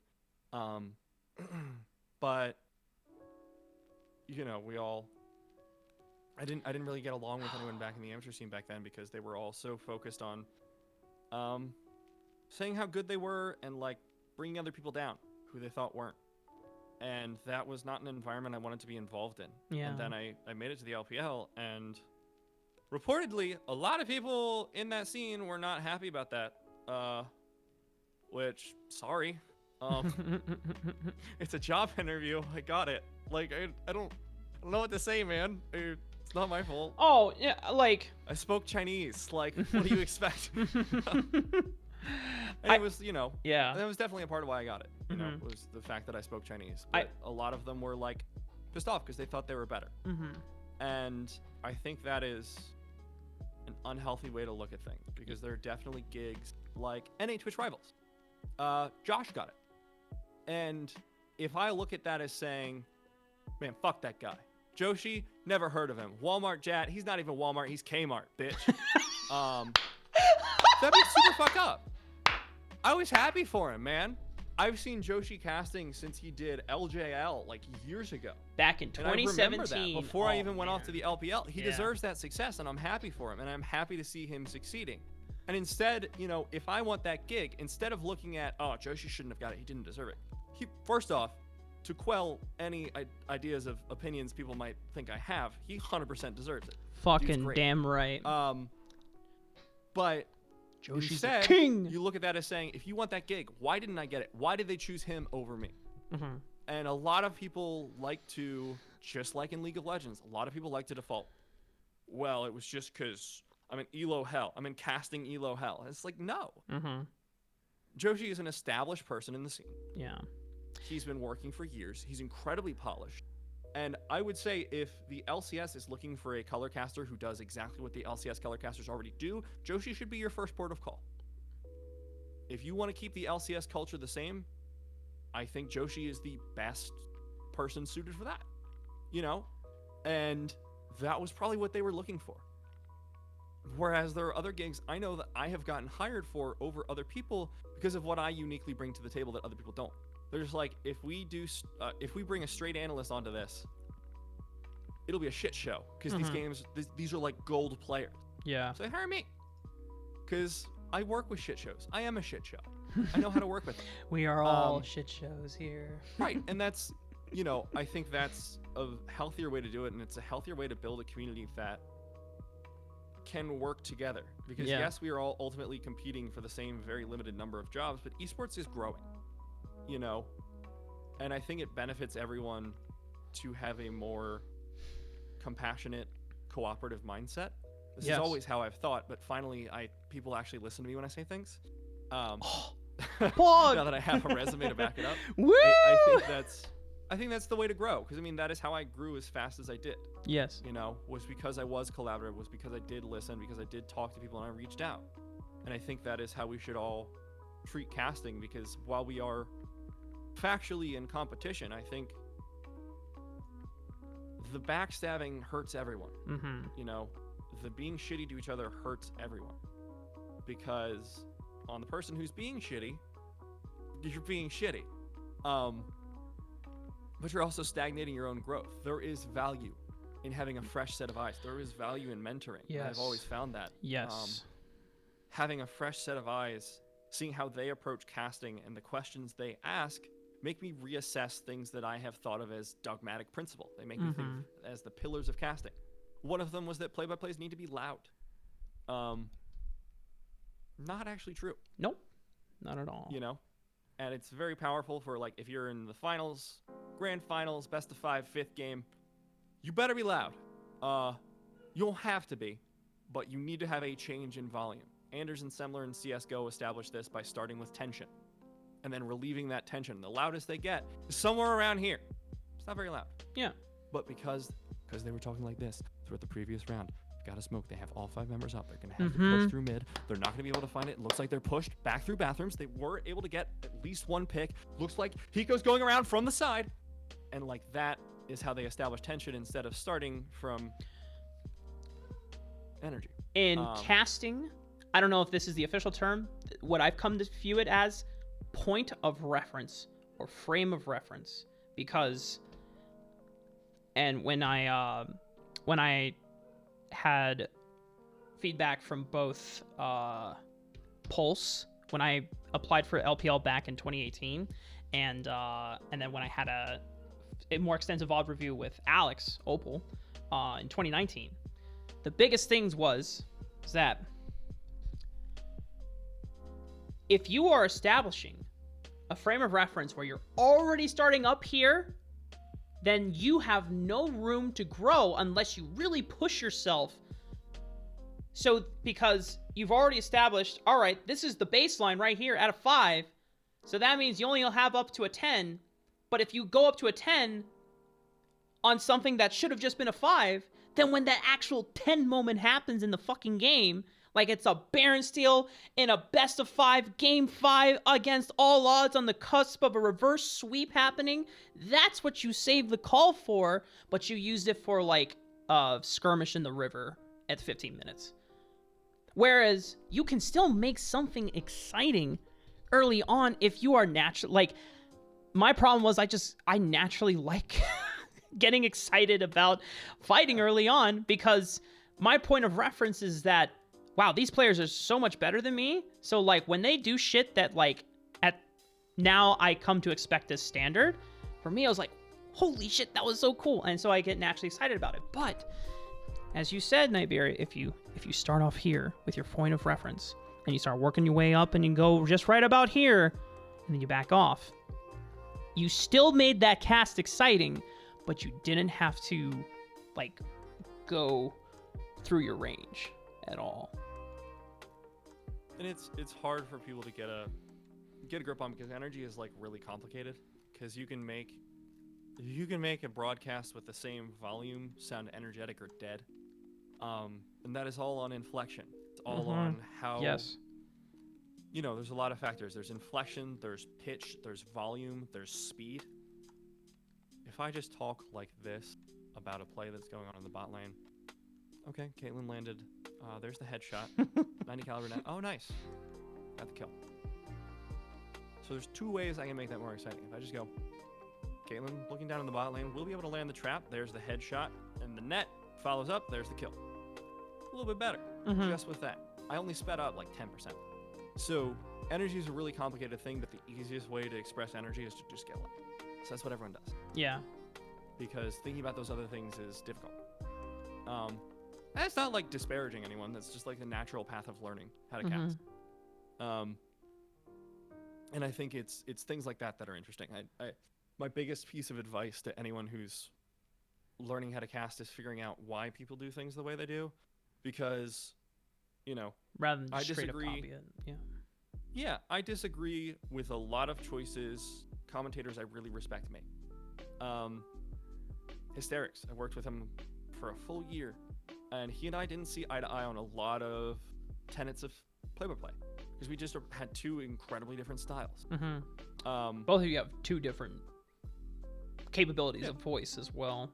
So Yeah, and he had his style and I had mine, and we were very, very respectful, and we were contributing to each other's style. And we were saying, okay, for the way you want to run this, I think you should have done this instead. He was like, okay, no, that's a good point.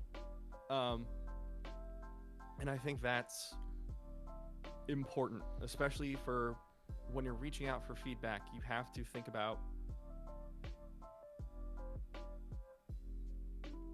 if I want feedback on how to banter during downtime, I am not going to go to like, oh God, there's no one who's like really terrible at it anymore. Just being able to talk about whatever during dead parts of the game. So I'm not going to go to the LCS if I want to learn how to have a relaxed broadcast. Yeah. If I want to learn how to goof off and have fun during my broadcast, I'm not going to ask an LCS caster, because that is not the vibe the LCS is trying to establish. They want everything to be very sports center, very high energy, very polished, very professional. That is the ethos of the LCS. So if I want to learn how to not do that, why would I ask them for feedback? Yeah. The answer is I want feedback on the fundamentals. And if they say, I think goofing off here was dumb, I can safely discard that. I'll examine it, say, okay, what do I think? I think that was fine because X, Y, Z. And if you do end up getting a VOD review from an LCS caster, which if you know how, let me know. No, but like genuinely, if you do get a VOD review, you are able to say, well, I think this, and have a discussion about it. I did that with Flowers when we did QFest. You also had I one back in the talked- day with Zyrene right after. Yeah. And we would talk about that kind of thing. And we would say, okay, why do you feel that did or didn't work? And you can often come to some sort of compromise, and you can see their perspective. And that's the important thing. Because there are broadcast traditions that are traditions because they are just the way to present ideas coherently. Like, there's a reason that you have to enunciate clearly on air. Yeah. It's not called because it's diction. a stylistic thing. Yeah, it's not a stylistic thing. It's just a literal legibility thing. Yep. But the reason people are super serious during certain moments of the game, that's stylistic.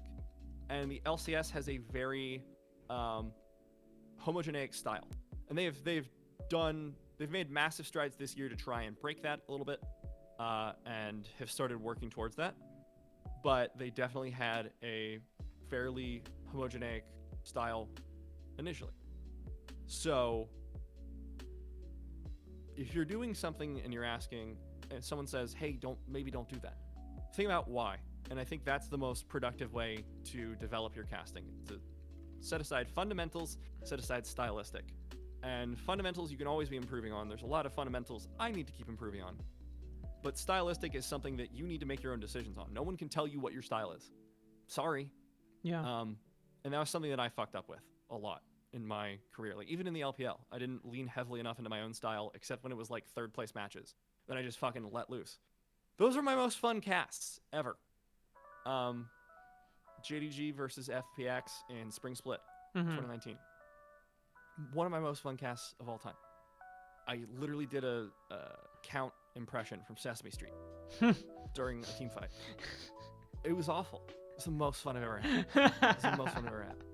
That does sound really fun, actually. It's so much fun, and I don't know. I think fucking around is so much more fun than very professional, but also Yeah, there's as Professor Oak would say, there's a time and place for everything, right?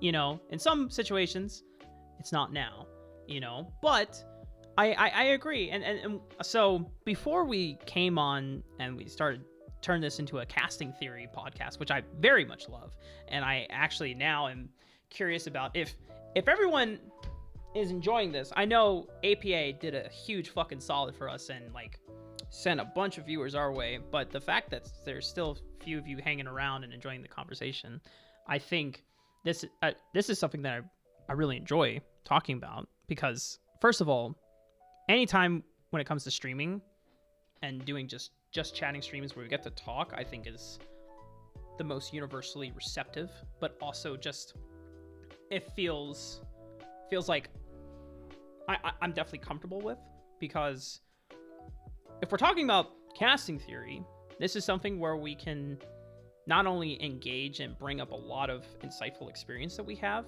but also we get to give a chance for people to contribute as well, and it's more engaging. So that's shower thought for later on. But the other thing that I wanted to bring up is something you said. Okay, two things. Because now, I love talking with you, Matt, because there's so many things that have been going on in my head. It's like, oh my god, now I want to ask Nigeria about this, and I want to ask him about this, but there's only so many things. Before we came and started talking about this, I did a practice cast with Cubby. That was, in fact, the purpose of this stream at the beginning. And I told Cubby straight off, it's like, hey, you know what? With this cast, I don't give a fuck about the draft. I don't give a fuck about the, what's really happening in the game. We'll refer to it if we must. I just want to limit test and just see what we can talk about banter-wise, but make it relevant in terms of player narratives. And so we took a pro in-house that Captain Flowers was streaming, slightly muted him. Not that we don't like Clayton. We're doing something else. And during that time, we looked at the players, and so some of them included, like, obviously there was Core JJ and Aframu and Tactical, but there's also players like Niles, Odd Orange, Ablaze Olive, Fake God. So players who were formerly amateur. I know Fake God had some LCS experience, but he's coming from mainly Academy. But now, like, Niles going to LCS, Golden Guardians, big dub. Odd Orange, not quite at LCS, but he's had Academy experience back in Team Liquid in 2019. Did Supernova this year.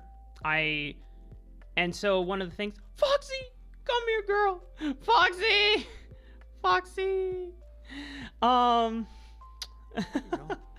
Yeah, sorry.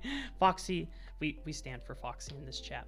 Anyway, one of the things I talked to Cubby about, also, welcome back, Cubby, is I wanted to limit test the whole idea of, like, okay, how can we be entertaining without me having to be hype, without me having to, like, talk about trades and whatnot. If, like, a trade happens, I'm not going to, like, acknowledge it at all. And like, I've pushed so far in terms of, like, not talking about the game that there's moments where fights were breaking out and I'm just, like, trying to talk to Cubby about a narrative, and Cubby's like, hey, Rafa, I know this is really cool and all, but they're fighting in the river right now. I'm like, god damn it, why do they have to fight right now? I want to talk about the bromance between Niles and Nathan, man, like, or Aiden and Nathan. And I thought about, even though we limit tested a lot and we didn't really have a direction of what we were going about, I think that's something that should be explored more often, especially in regular season games. Playoff games, sure, or near the end of the season, you can talk more about, like, okay, well, this is where standings are starting to tighten up. This is where, it's really kind of like put up or shut up at this point. You've had the season to, like, limit test some things, to experiment. Now, these last few games are going to determine where you go in the playoffs, and then playoffs obviously are going to be the most important part, because then that's determines whether you win the split or not. But regular season games at the beginning, something I talked to Cubby about was, like, let's say we get a Golden Guardians versus Dignitas game. Are we really going to hype up stuff like, oh man, this roster is so good? Like, I love the Golden Guardians roster, not because I don't think it's going to be good. I'm not trying to shit on Niles and Iconic and Blaze Olive. I have a lot of hope for those guys, because what I just want to see is growth. I want to see them in an environment that they are not used to. Mainly Niles and Iconic, going from amateur and collegiate. Now they're going to the big stage. Niles has been always in a situation where he is constantly ego checking top laners that, he probably is better than. Are you going to really ego check Impact? Are you really going to ego check Someday? Because if he does that, he's going to get punished really hard unless Niles actually is just a better player, which I don't want to say that he can't be, but right now I don't think he can.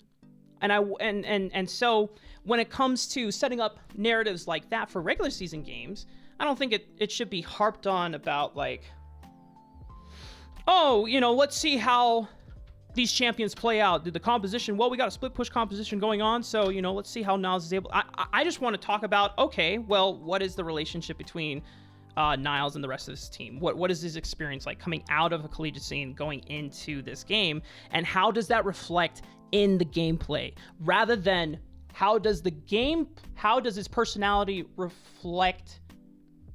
How do I say this?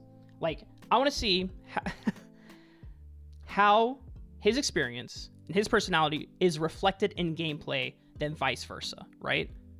Player first, game second, rather than talking about game first and then who happens to be the pilot and celebrating the pilot that he's doing.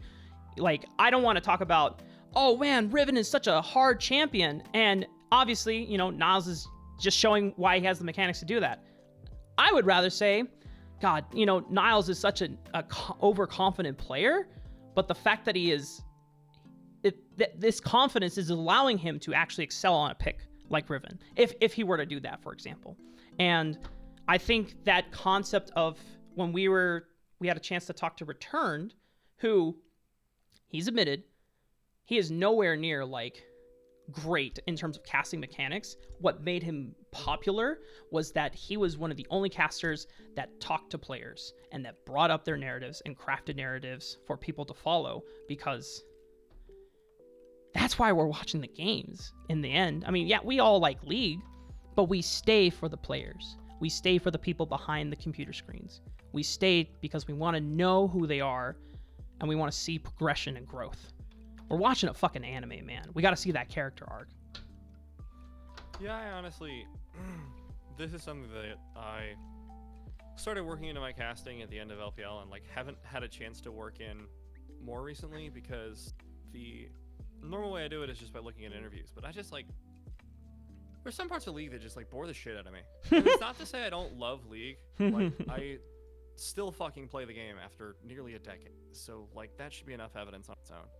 But there are some parts of the game where I just like don't care. I just don't. Mechanical outplays, sick. Really tight macro that follows all the set conventions and they just play the game better. I'm falling asleep. Falling the fuck asleep. Genuinely just dead tired. I'm going Rotations. to bed now. Analyst, if you want to wake me up when fights start happening again, I'll just be over here asleep. I don't find that entertaining. I think right now, I think items are really cool, but when they go back to being the norm, I will no longer find them cool. But I love players. I love player stories. I love, what I used to have a prep document, and in every prep document, I would have at least 3 interviews, and I would have quotes from interviews from the players in the game. And I think that really strengthened my broadcast, because I know that I am not going to be able to provide the same insight as a coach. No, I'm not going to be able to provide the same insight as a professional analyst. First off, I don't want to in the latter case. But I can provide the kind of insight that comes from reading a lot of fucking interviews. And this is why I love working with Amanda Sage Gnosis on Twitter. She's a fantastic interviewer, and I got to transcribe her Worlds interview before they went live, which was a really cool experience. And I got to see what these players are like. And I have always found it more compelling to see what the players are like than what the players are playing like. And I think there's fun times when there's interplay between the two. Like, wow, this guy is just absolutely full of himself. And he only plays like skill check champions. If there's a hard counter matchup, he'll try and beat it with the weaker champion. Like, those are really cool stories. But just, this guy has played Ornn 26 games in a row. The only time he didn't play Ornn was when he played Maokai. Big difference. Some people find that interesting. Some people, I have those statistics with me all the time, because they can inform points, but I don't find them powerful on their own. You know, because very rarely do I go into a game and then hear like a really precise statistic about how often a really obscure thing happens and come out of it going, wow, my life is so improved having known that. Wee. Sometimes it is. Sometimes it's like, did you know that Cloud Drake actually has a higher win rate than Ocean Soul? Right. Not true. But if that were true, holy shit, I'm actually interested in that. Why? Mm-hmm. But most of the time, it's just, I don't know. I don't like heavy statistics. I don't like heavy macro analysis, and it's why I like working with TJ, is because it's essentially 2 play-by-plays. And there are things that we know we are capable of contributing. There are things we know we are not capable of contributing. Especially working amateur, where 90% of your audience is better than you and knows more about you than the video game. Mm-hmm. I'm not going to tell, you know, I talked to 20 coaches for Harrisburg. I'm not going to tell Maryville's coach how his players are playing better than he knows. Because, first of all, he'll know more than me. Best case scenario. Worst case scenario, I'm fucking wrong. And being right doesn't matter on air. That's another hot take that I'll get into one day. But if you know you're not going to be more right than 90% of your audience, why bother? Mm-hmm. Why bother? Yeah. So find something that you can provide that your audience will likely not know or be happy being reminded of. People really like, it's the same idea as marketing, modern marketing. It is not about getting you to sell the products on the merit of the product. It is exposing you to the product enough times that you have a positive association with the product. And when it comes to a choice between that product and one that you are not as used to experiencing, you will choose that product. Yeah. It's a psychological phenomenon where you're exposed to something more over time. You have a more positive opinion of it. This is clinically proven. Yes. So if I can find something that like everyone in amateur knows Niles is a cocky son of a bitch. If I find a way to bring that up in a cast, the people who know that will find value because they're like, haha, I knew that. And it'll make them maybe smile. Yes. Or yes. laugh like you did.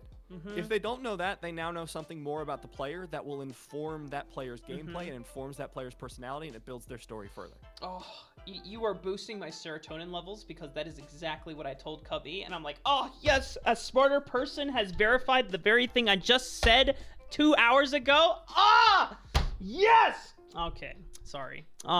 Just had to get that energy out there. But yeah, I mean, I think that's why player narratives are so interesting, and talking about personalities makes it so much more satisfying for a broadcast experience, because either you give them the feeling of, oh yeah, dude, Nathan and Aiden, they play all the time. They got a bromance going. I told Cubby one of the things I brought up in the cast was, you know, Iconic and Niles are the starting Golden Guardians roster. But what if we lived in a world where Nathan got that position and it was Odd Orange starting with Niles? Because not to say that Iconic and Niles don't have synergy, because they do have plenty from Maryville and just an AM and Collegiate. But what if it was an Odd Orange and Niles synergy? Like there's a, like, I don't know what the relationship between Ethan and Aiden is, but between Nate and Aiden on stream, they're best buds from an outside world. And for people that watch them and follow those streams, for casters to be able to talk about that, there is a level of connection that you get to have with the viewers. Like, wow, these casters really do care about the players. And if anything, that is the one thing. If I'm ever known in the professional esports world, I don't give a fuck if it's because I scream sometimes, or if or I don't know. The only thing I would want to make sure that people take away from when I do a cast is that I get to either teach them something about the people behind the champion avatars, something interesting that they didn't know, or being able to let them know that I do care about these people outside of the game and outside of the Rift. That if I can do that, then my job is done. It does get harder in amateur than it is for like LPL. right? Because LPL, I had literally like 3 publications to pull interviews from. I would literally just scroll down the page until I found an interview from the player and be like, there's one, middle click that one, there's another, middle click that one. It is harder in amateur, but when you can pull it off, it's really rewarding. I think it's exactly as rewarding. I wish there were a financial incentive to have more journalists within NA Amateur in an easily accessible spot, because until there's financial incentive, nobody's going to approach it.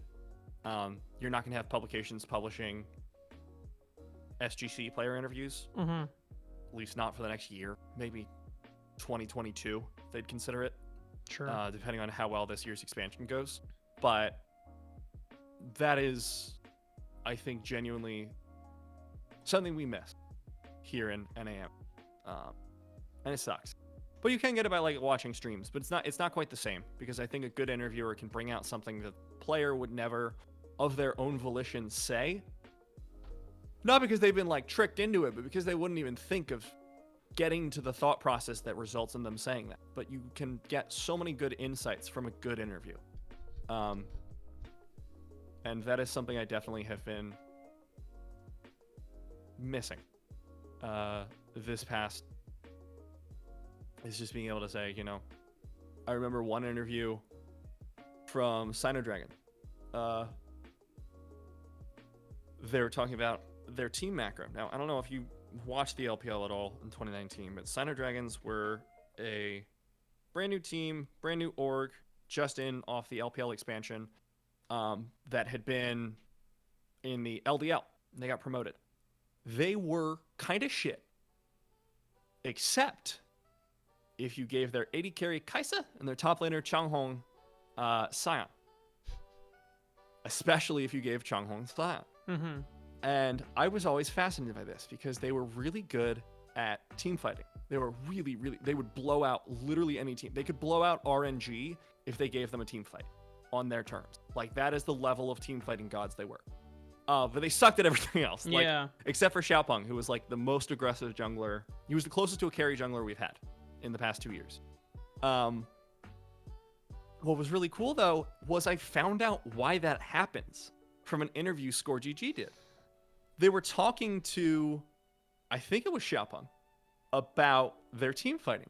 No, it was Gala. Yeah, their AD carry. And they were like, hey, Changhong just kind of like goes for shit, huh? They're like, yeah, so our shot calling's really interesting. Changhong will just ult into people, and we all know that we just have to flash forward or he'll get us all killed. And that was how they won games. They won games off this shot calling, Rafa.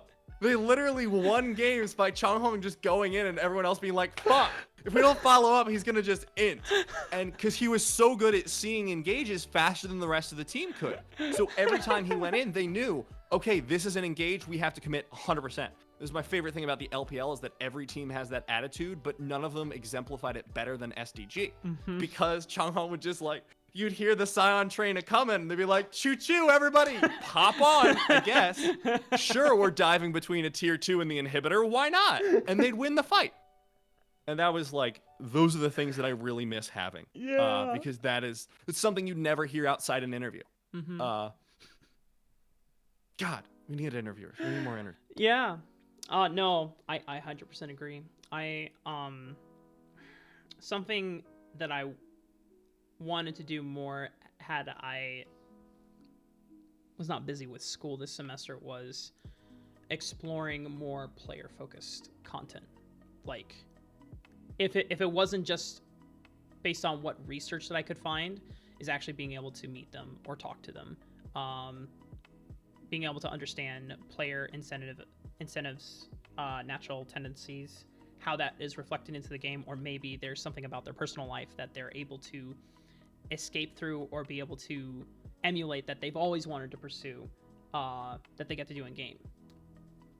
For me personally, one of the reasons why I gravitated towards video games early on as a kid was I wanted to socially connect with people, but I just had a shit ton of energy, and I always and I was very open about my emotions, and so I just always wanted to like not only share that with people, but also like be in charge.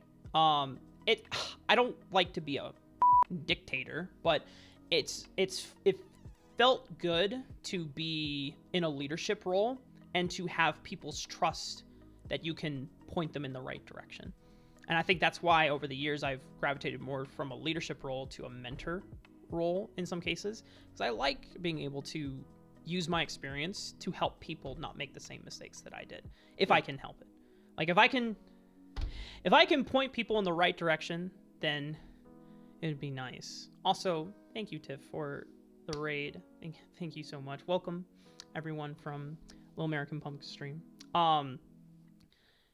And the other thing I wanted to close out on, as I really enjoyed this conversation. I do have to go in a little bit. There is something that Lena said earlier in the chat that it resonated very true. Wish more people would just be happy, passionate about what they do without dragging others down. It doesn't hurt to be happy for others or to just be quiet. Like, this is going to be really silly, but, you know, it's the quote, like, my mom always said that if you don't have something good to say about someone, then don't say anything at all, right? Because, like, do you people realize how much energy it takes to be negative and to shit on something? Like, people think that it's like a way to vent, but it actually does take like you are wasting time and energy thinking about, if we go back to the scenario you were talking about where Niberia got LPL. How? This guy has like no social media presence whatsoever, which is, I know the stuff that I've heard when that happened. I personally was like, that's how you fucking turn it around from getting skamuzed on Clutch Gaming casting competition, where I knew deep in my heart that if I somehow moved on over Niberia, that there is no fucking right way of judging this thing at all. Like, and I'm not trying to just like suck you off or anything. That's legitimately how I felt, because I saw you as someone, I was 6 months fresh, and I didn't know how much experience you had, but your voice and the way you carried yourself on the broadcast told me everything that I needed to know. I was like, all right, Niberia is the guy to beat. There's no way. That whole fucking competition. Yeah. We don't talk about Clutch Gaming, but you know, it's to bring it up at a point. And I was like, you getting LPL made me sincerely happy, because Clutch Gaming was a result of social media presence winning a popularity contest. Yeah. You getting LPL spoke to me saying, someone who's actually good at their fucking job getting the job. That's how it should be.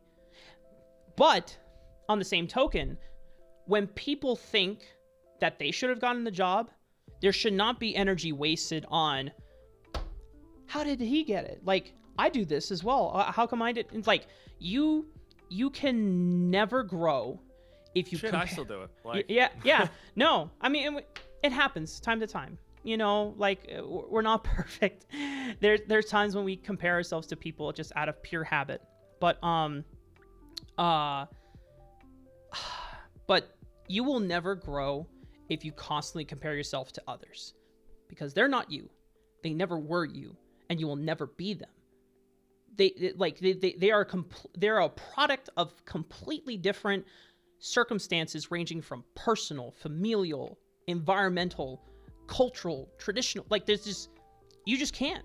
And if you continuously compare yourself to them, then you are like chasing a pedestal that you'll never reach. The pedestal you should reach is the one that you'll become in the next 10 years or 5 years, and seeing how well you can accelerate that growth, how you can improve yourself. Future you is what you should be chasing, not someone else. And yeah, and I think, I don't know, a lot of people have this idea that esports is solely who you know. And like, that's kind of true. No matter who gets the open LPL slots now, part of that is going to be luck. That is ultimately what it comes down to for everyone. And by luck, I don't mean they're not skilled enough and they got the job and it was a mistake. But I happened to be in the position where I was just talented enough in my point of growth where I could even be considered for the job, my talents and skills lined up with what they were looking for in the job. And I majored in Chinese, which really helped. And the fact that I had all of that coming into my application, I'm going to tell you guys something that nobody else knows, because the LPL internals are the only people who know this. My application was pulled off the rack like by Thanksgiving.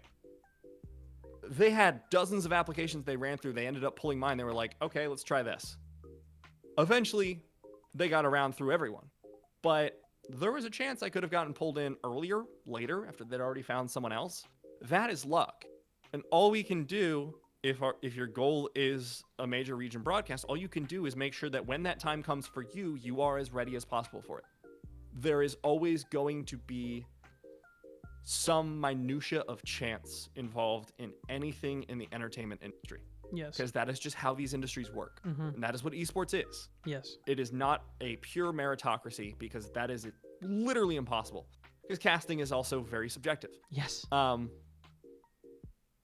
all you can do is try and be the best you are and hope that when that opportunity comes for you, you are ready.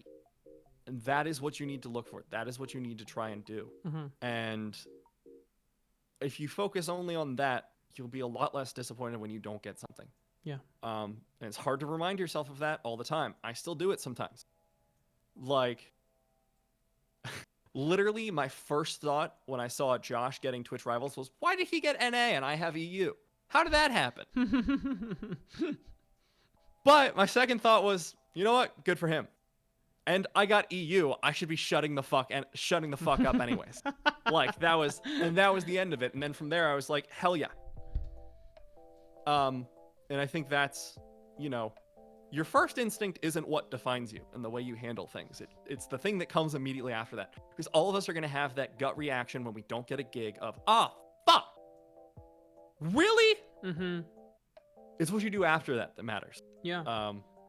And having a productive process to turn it into motivation instead of turning it into self-loathing. Because I definitely did that for a time. It was not good. It's completely fine and natural as human beings to have a knee-jerk reaction in your head where you think about later and you could be like, oh, that's not how actually I want to see it. And it doesn't reflect who you are, because everyone always needs time to be able to like take a step back and realize how they can view it. Because there's times when I'm currently working on something, and after working on it for like 4 or 5 hours, I'm just like, I just don't see how this is gonna work at all. Like you're like running into brick walls, you're like running into, and so you take a step back, take a breather, and then you come back to it with a fresh mind. Your mind is no longer how do you want to say it? Congested, right? You have that moment of clarity, and you can think about it from different perspectives and think, actually, you know what? This is a good thing. And for me, it just goes to show that if he can do it, I can also do it. It shouldn't be why him instead of me. It should be, I can also do that. So I need to put in the work and be ready to show when the time is ready. And about this LPL application, I know a lot of people have been like on the fence about applying for it because like, I'm not good enough, so what's the point? I'm telling you right now, I know I'm not getting it, whether or not they want me. I do not want to move. I just like, and unless like, if anyone wants to know what the experience is like, talk to me or Frosk, and we will be very honest. I won't do it on stream, but you should apply and see where you're at in casting, and then yes, figure out if you want to accept or not. That's the part that people need to do. Like when stuff like LCK comes out or LEC caster applications come out, you should do it regardless if you even think that you have a chance of getting on the broadcast. Why? Because this is the one time where you don't have to pay, or the people that are looking at the broadcast, mostly the casters, are looking at you and seeing what you do, and they have to give feedback. It's just like they kind of have to, because they can't, like, unless they just say, hey, you're not what we're looking for, then oh, whatever, unfortunate, but still, like, you wouldn't have gotten that either way, right? You might as well take a chance and see if you can get some good feedback out of it, which is why I'm really grateful when I sent in my 2018 LPL application, and I was like, I'm nowhere near ready, and I don't think I still am ready in certain areas, but the feedback I got from Pulse was very valuable, right? It's because there's something beneficial about taking the shot, because it's not the end of the world. If you take the shot and you're not good enough yet, it doesn't mean you can't be good enough later on. And like, if you have a constructive attitude about it, you can always bounce back. You can always, and as long as you don't violently or like social media terror storm think, oh my god, like, they turned me down, life is pain, I fucking hate it here. I saw a lot of those. It was real uncomfortable. Yep. So that's career suicide right there, and that's what you need to not do. So please, guys, like trust us when we say, send in a fucking application, even if you think you're gonna get it or not, because this is literally free opportunity to get feedback from the people who are doing it for a living, and it also puts your name in the circle for talks for later. So like, honestly, there's just no real downside to it, because the only way you send in an application and your fear of like, if this is not good enough, I will never be good enough, that will only happen if you believe it, if you believe that, or you make a tantrum on social media where people can go back, they can screenshot it, they can save it, they can document it, and they'll use it against you for the rest of your life. As long as you don't do either of those two things, you can always reach it. Yeah, I mean, Bobby's just talking in the chat about what happens if you get it and it doesn't go well. I've been there. Clutch Gaming. For those who don't know and weren't sufferers like Rafa and I, essentially they put out, this was the first paid org opportunity, I think, that had an open casting call. The rest of them were all magical. But he deserves it. Fucking great caster. They opened a casting call and said, send in your reels or send in a VOD of you casting a Clutch Gaming game, and we'll put you in a competition. Essentially, it was 8 people, I think, who started out. Then they would go through to the finals, and the voting was all over social media. I, with my, 200 followers, fucking lost. Rafa, I think you had the same experience. Yeah. I don't remember who ended up making it. It was Jackzilla won the whole thing, and the thing I remember that, like, I talked to him, by the way, and he also agreed that the competition was bullshit, and he's like, it's really sad that someone like me, who is primarily a Super Smash Brothers Melee caster, won this thing, because I have 1,000 followers, and I just all told them, go click this link and vote for me, because none of those people watched the cast, but are like, oh yeah, Jackzilla's doing this thing, I'm gonna go boost him. I'll be right back. Joko, what do you want? And then what happened to me was that, don't get me wrong, that fucking sucked. And that was one of the first times I burned out. It was awful. I thought, I've worked so hard, and this was my first real opportunity, and I blew it. I fucking blew it. And it was really hard to come back from. And I have a healthier attitude now, and I think it would take me maybe only a month instead of 3. But I took 3 months off casting from there. Maybe more like 2, actually. And I just was feeling so discouraged because I felt like all my work had gone to waste. And then I realized that no, it hadn't. Yes, I missed an opportunity, but I still have improved massively from where I started. I still cringe when I think about my first cast. It is recorded somewhere. I will one day post it to socials. And I found that after I really recovered, I had a newfound resolve to get better. because no, I wasn't going to win because it was social media voting. So if I didn't have the following to win that way, I needed to be so good that even the people that were following other people voted for me. There you go. And that was what I did. That was what I focused on. I just focused on getting better. And I ended up getting my first land gig a few months later for ESL. And that was what is now the Big East Collegiate Circuit. I did the first Big East Invitational. Mm-hmm. And that was how I got started in casting. And from there I did AOV, and then I went off to the LPL, and now I'm back here. But, you know, if I'd just given up, that would have been it for me, when really it led to a bigger opportunity. So, you know, it is easy to let it knock you down, but make sure you stand back up. Speaking of standing up, I gotta be right back. Just like that. There was a tweet that I think I saw earlier in the day. I don't remember who tweeted it, but it was something along the lines of, we don't support heroes because, actually it was Veteran. It was Veteran that tweeted it. We don't support heroes because they wear capes and the times that they saved the world. We support heroes because of the moments where, in the face of adversity, they have the courage and strength to get back up and to continue pushing on forward. That's what you guys gotta all be. That's what we all gotta be. There are times when we're working on big projects, and for us it might be like the quote-unquote biggest thing, right? It could be the biggest thing that we've worked towards. It's the biggest thing that we worked towards yet. There can always be something greater in the future, and it doesn't have to be the end of the world.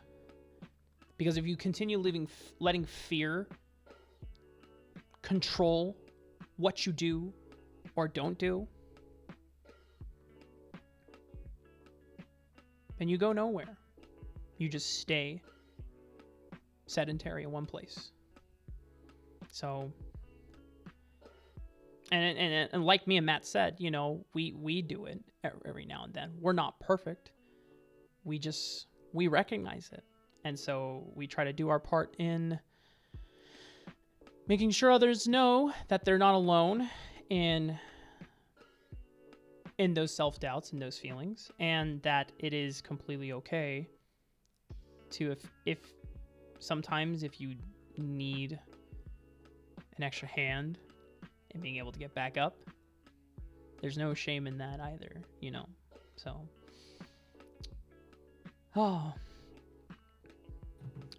right on time, Matt. Welcome back. I was just telling people that don't let fear control your lives. Don't let fear dictate what you should or shouldn't do. If you feel, and it doesn't even have to be anything dramatic or quote unquote life changing, like, you know, sending in a job application, or, you know, I'm trying to think of other examples. Job application, you know, maybe I don't have this experience, but I imagine like opening up about something about yourself, right? Maybe it's for some, maybe you open up to someone that you're close to about your feelings about them. Maybe it's when you open up to your family about your sexuality, if that is a conversation that people need to have. You need to do what's best for you. And if there are times when holding that inside because you're afraid of what the response is going to be, then you'll never be able to improve. Sometimes you need to take the risk, take the leap, even if you end up falling, because you can always get up from that fall as well. If you can't leap yet, taking a step is always acceptable. Yes. Like if you're not ready to take the huge leap, you can always take it slow. You can always enjoy the journey there, you know, and if you're comfortable with that, if you're not in a rush, you know, you take it day by day. You enjoy enjoy what it means to be human. You enjoy what it means to be alive. And I know that being human sounds like it can suck right now with COVID and everything, but we're still alive, everyone. There's been a lot of loss this year, and it's been sad, and it's been very hard on a lot of us for who want to see friends and family and close people. I don't want to make it like a pity party about me, but once I make connections and relationships with people, the biggest thing I enjoy doing is just spending time with them. Sometimes, I can be on a call with them for a few hours to just talk about life and stuff. Other times, I'll want to just even if we don't talk, just being in the same room with them, if we're both content doing our own thing. That was one of my favorite things in college, is going to a common room and having your buds all show up. Everyone's doing their homework, everyone's working on other things, maybe someone is watching a show, but everyone is together and you don't feel like you're alone, right? So and the fact that we can't travel, or it's not really safe to travel, has fucking sucked. But at the end of it all, I remind myself that I'm still alive. I still get to interact with these people that I care about in some way or form. And, there will be a day when it'll be safe to travel and visit people again. And the wait will be worth it.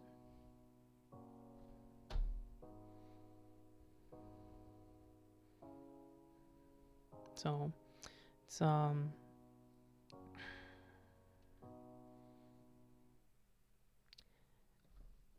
thank you very much, Matt, for talking to me about a lot of things. This was very enjoyable, and honestly, I think when you put both of us in a room, we make some pretty damn good content. So although that shouldn't be the quote unquote always the goal, but it is a nice bonus. So before I let you go, and before I turn everything off and head off, is there anything that you would like to say to the family, the homies in chat? Yeah, because this is my passion project, is telling people to take the fuck care of themselves in esports. Yes. Because a lot of y'all think it has to be casting 7 days a week. I'm gonna tell you some right now. Please don't. I cast once a week on my way up to the LPL. I still got it. Mm-hmm. It's about making the time you do work as productive as possible, and making sure you take time for yourself. Yes. Making sure you take time to care for yourself. Make sure you don't burn yourself out. Ultimately, we all start doing this because it's fun. All of us, eventually want to be on that big stage, but fuck, dude. It ain't gonna be for a while.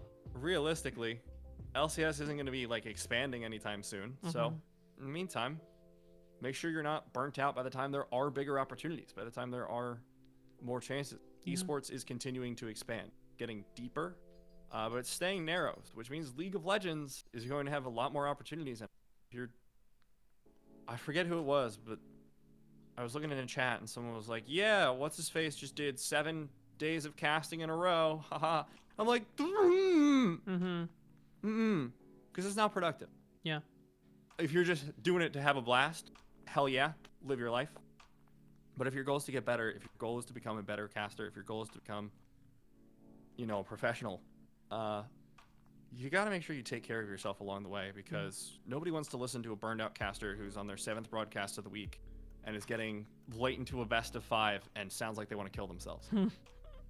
Nobody wants that. No. Especially not you. Mm-hmm. And a lot of people, especially in esports management, if any of the Sabe, where you at? Have the tendency, and we've talked about this before here. Yeah. To work themselves to death. God. And that is not productive for anyone, because it feels like you're getting a lot done, and realistically, you're just wasting so much of your own time. So Love yourself. Mm-hmm. Take care of yourself. Time for yourself is not wasted time, because Exact. it is the time you need to recharge and be able to, because especially when we go back to, not trying to continue this conversation, but it's when we go back to when we talked about introverts and people having social batteries, like I sincerely believe introverts are some of the people that love people the most, because they have kind of set criteria on what they can tolerate and what they can handle, and for those that they choose to open up to, they truly do care about. And those people who want to give so much to the world can't always do it 24/7, nor should they be expected to be. And that the whole like conversation about whether esports should be well, you just got to grind it until you make it. Esports is a job that doesn't sleep. So, if you don't like it, then that's just the way it is. Maybe that's the way it is right now, but that's not how it should be. And that's not the future of esports that we want it to be, nor it should be. People deserve and need time for themselves so that they can rest, because if they are constantly running, at some point they're just going to collapse. They're going to burn out. And if you want the best product for esports, you want the longevity, you need to take those breaks. You need to take those rests so that you can get ready to run the next marathon that you do, because or the next sprint. If you want to give the best version of yourselves to people, then make sure that you are taking care of yourself and ensuring that you are the best that you can be. Choco already left. I'm sorry. He was here. He wanted some love, and now he's gone. But again, thank you, Matt. Mm-hmm. We will talk soon, because we have a couple things under the works. But I'll let you go for the day, and I'll be wrapping up here things shortly. See you, friend. I'll talk to you soon. Bye, Matt. As for you lovely people, holy shit, what a dope time that we had here today. Like now. Now I'm back in Twitch chat. I don't have to speak. I can just type. There's always something about like talking for long periods of time, and it's like super exhausting after a while. But then I could go sit in a Twitch stream and just chat all day, because it's just physical movement. I don't really care. Or I can just lurk. So it's nice. But no, me and Matt really do mean it. You people in this esports industry is mainly run on passion. There's very little money in it, especially when you're coming up. There can be big money out of it. It's not going to be for many people. And so understandably, that's where the mindset, the mentality of esports never sleeps. It's a job that never sleeps. And if you want to succeed, you always have to be active and ready. And that's just such a dangerous way to look at it. So, if people like me and Matt, if we can continue pushing for people taking care of themselves, and it's not just casters, it includes team managers, includes directors, players especially, coaches, analysts, like whatever. Just what is happening?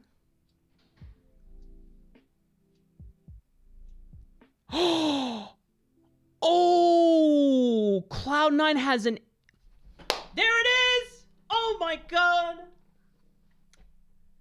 Fuck, I now want to talk about that. No. We'll talk about it on Twitter. We'll talk about it in Discord. I really do have to go, but my god. My boy Lawrence is on the amateur roster. Captain Shrimps is there. And we have Tails as the coach. That's a fucking dub. Holy shit. But yes. it feels so fucking satisfying when we go back to Cup, the season finale, and I was talking to Smacks and Cubby and Veteran on the desk about LCS orgs. If you're watching this, then please listen, because 100 Thieves have done something that every LCS org needs to take a chance on. They need to invest into the amateur scene, whether it's making their own team or reaching out and partnering with an organization that has already been in the amateur scene that they can trust, use it as a farming system, and build the bridge from amateur to pro. Because academy is not enough. And I was very confident that if there's going to be a team that would know the importance about looking to grow local NA talent, it would be Cloud9, and my fucking God, they fucking did it. Oh my God, that makes me so happy. Oh my God. Cloud9 fanboy bias, by the way, of course, but still, like, real recognizes real. Like, the philosophy with Jack has always been about, in moments where you look at the offseason and think of all these players that you could buy up, you could go to the other regions and import, what did Cloud9 do? Nah. We're picking up Zazel. We're picking up Licorice. We're picking up Blabber. And they become fantastic players. They become some of the best players in their role. And now, you know, we let Licorice go. Now we're taking a chance on Fudge. I'm excited. You know, I will say that the Perks buy is, you know, definitely not doing NA talent. It's kind of a move, though. It's really fucking dope that we get Perks. But still, like, Cloud9 has always been an organization I was confident that if there was any LCS org that would take a chance in following up a similar route that 100 Next did, it would be them. And it just feels so damn satisfying to see that they are doing that. I hope this isn't the only one, but now, like, for everyone in amateur, we're going to be living in a world.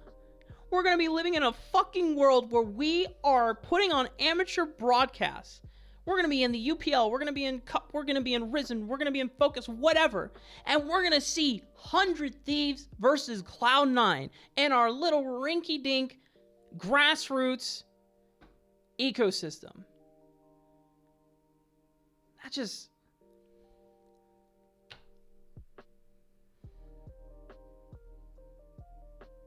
We've come so far.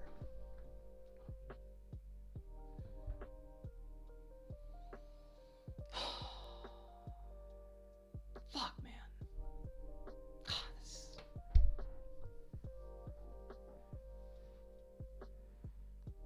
C9 Rafa.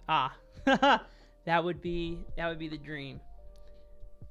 That would be super dope. If they asked me to be affiliate with them, I'd do it in a heartbeat. Hell yeah. But oh man, this is I fucking love to see it. And I'm so excited that they've picked up Lawrence, because,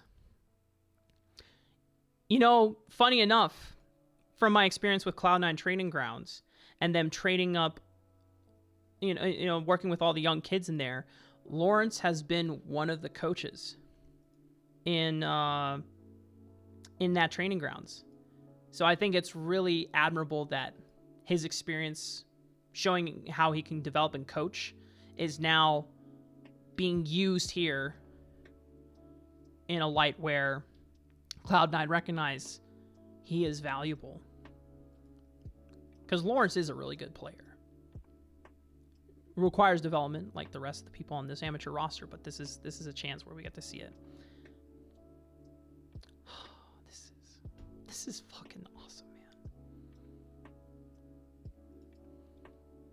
TSM Walk versus C9 Rafa. Bet.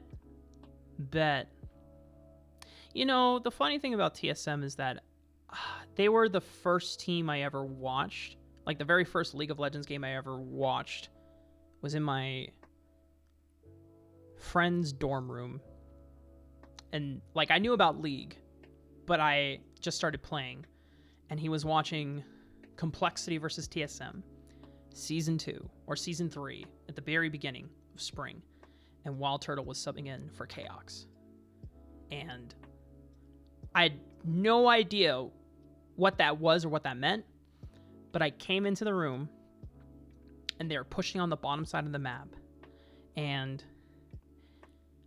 that game, me coming into that room, had so much more impact on me than I ever realized, because there's a culmination of multiple things. One, I saw Wild Turtle get a pentakill. I saw what, like, for me at the time, how exciting competitive League of Legends could be when played at the higher level. I saw what it meant to be like to be a commentator, because I was listening to D-Man. What, like, when people were asking me, like, earlier on, like, oh, are you gonna be like the next Captain Flowers and whatnot? I'm like, I mean, Captain Flowers is dope. Clayton's a very, very accomplished man, and what he does is amazing. But my earliest inspiration was D-Man, because he and I are very similar in how we approach exclaiming about the game, getting excited about the game. He has, like, a lot of his signature calls were very emotional. They weren't faster, lightning, rap god moments. They were emotional. And that's what I want my cast to be. I want to capture the excitement, tension in gameplay, and when emotional moments deserving of understanding that those sentiments in the game come out, I want to be able to capture it for people, so that it's always a memory that people can have looking back. When in Worlds, when there's a couple of season 4 moments when Cloud9 beat Najin Whiteshield, the commentary over that was incredible. One of my favorite things was listening to the comms and just listening to Cloud9 go, "This is for Kaboom," when Kaboom knocked down a line. Oh, just the emotional moments are the best. Anyway, I was supposed to leave like fucking an hour ago, 20 minutes ago. It's just so easy to fucking get caught up and just talk my fucking head off. And I'm glad that you guys are not immediately turned off. That's all I can be thankful for. But thank you sincerely, everyone, for tuning in and for hanging out. This has been a wonderful time. This has truly been a wonderful time. I will find someone we can host and send some love their way. No worries. I know I'm pretty bad at that. I'd usually just turn off the stream and I'm just like, yep, goodbye. So, speaking of players that I'm extremely happy for, we're gonna go say hi to NXI. FlyQuest Academy player, by the way.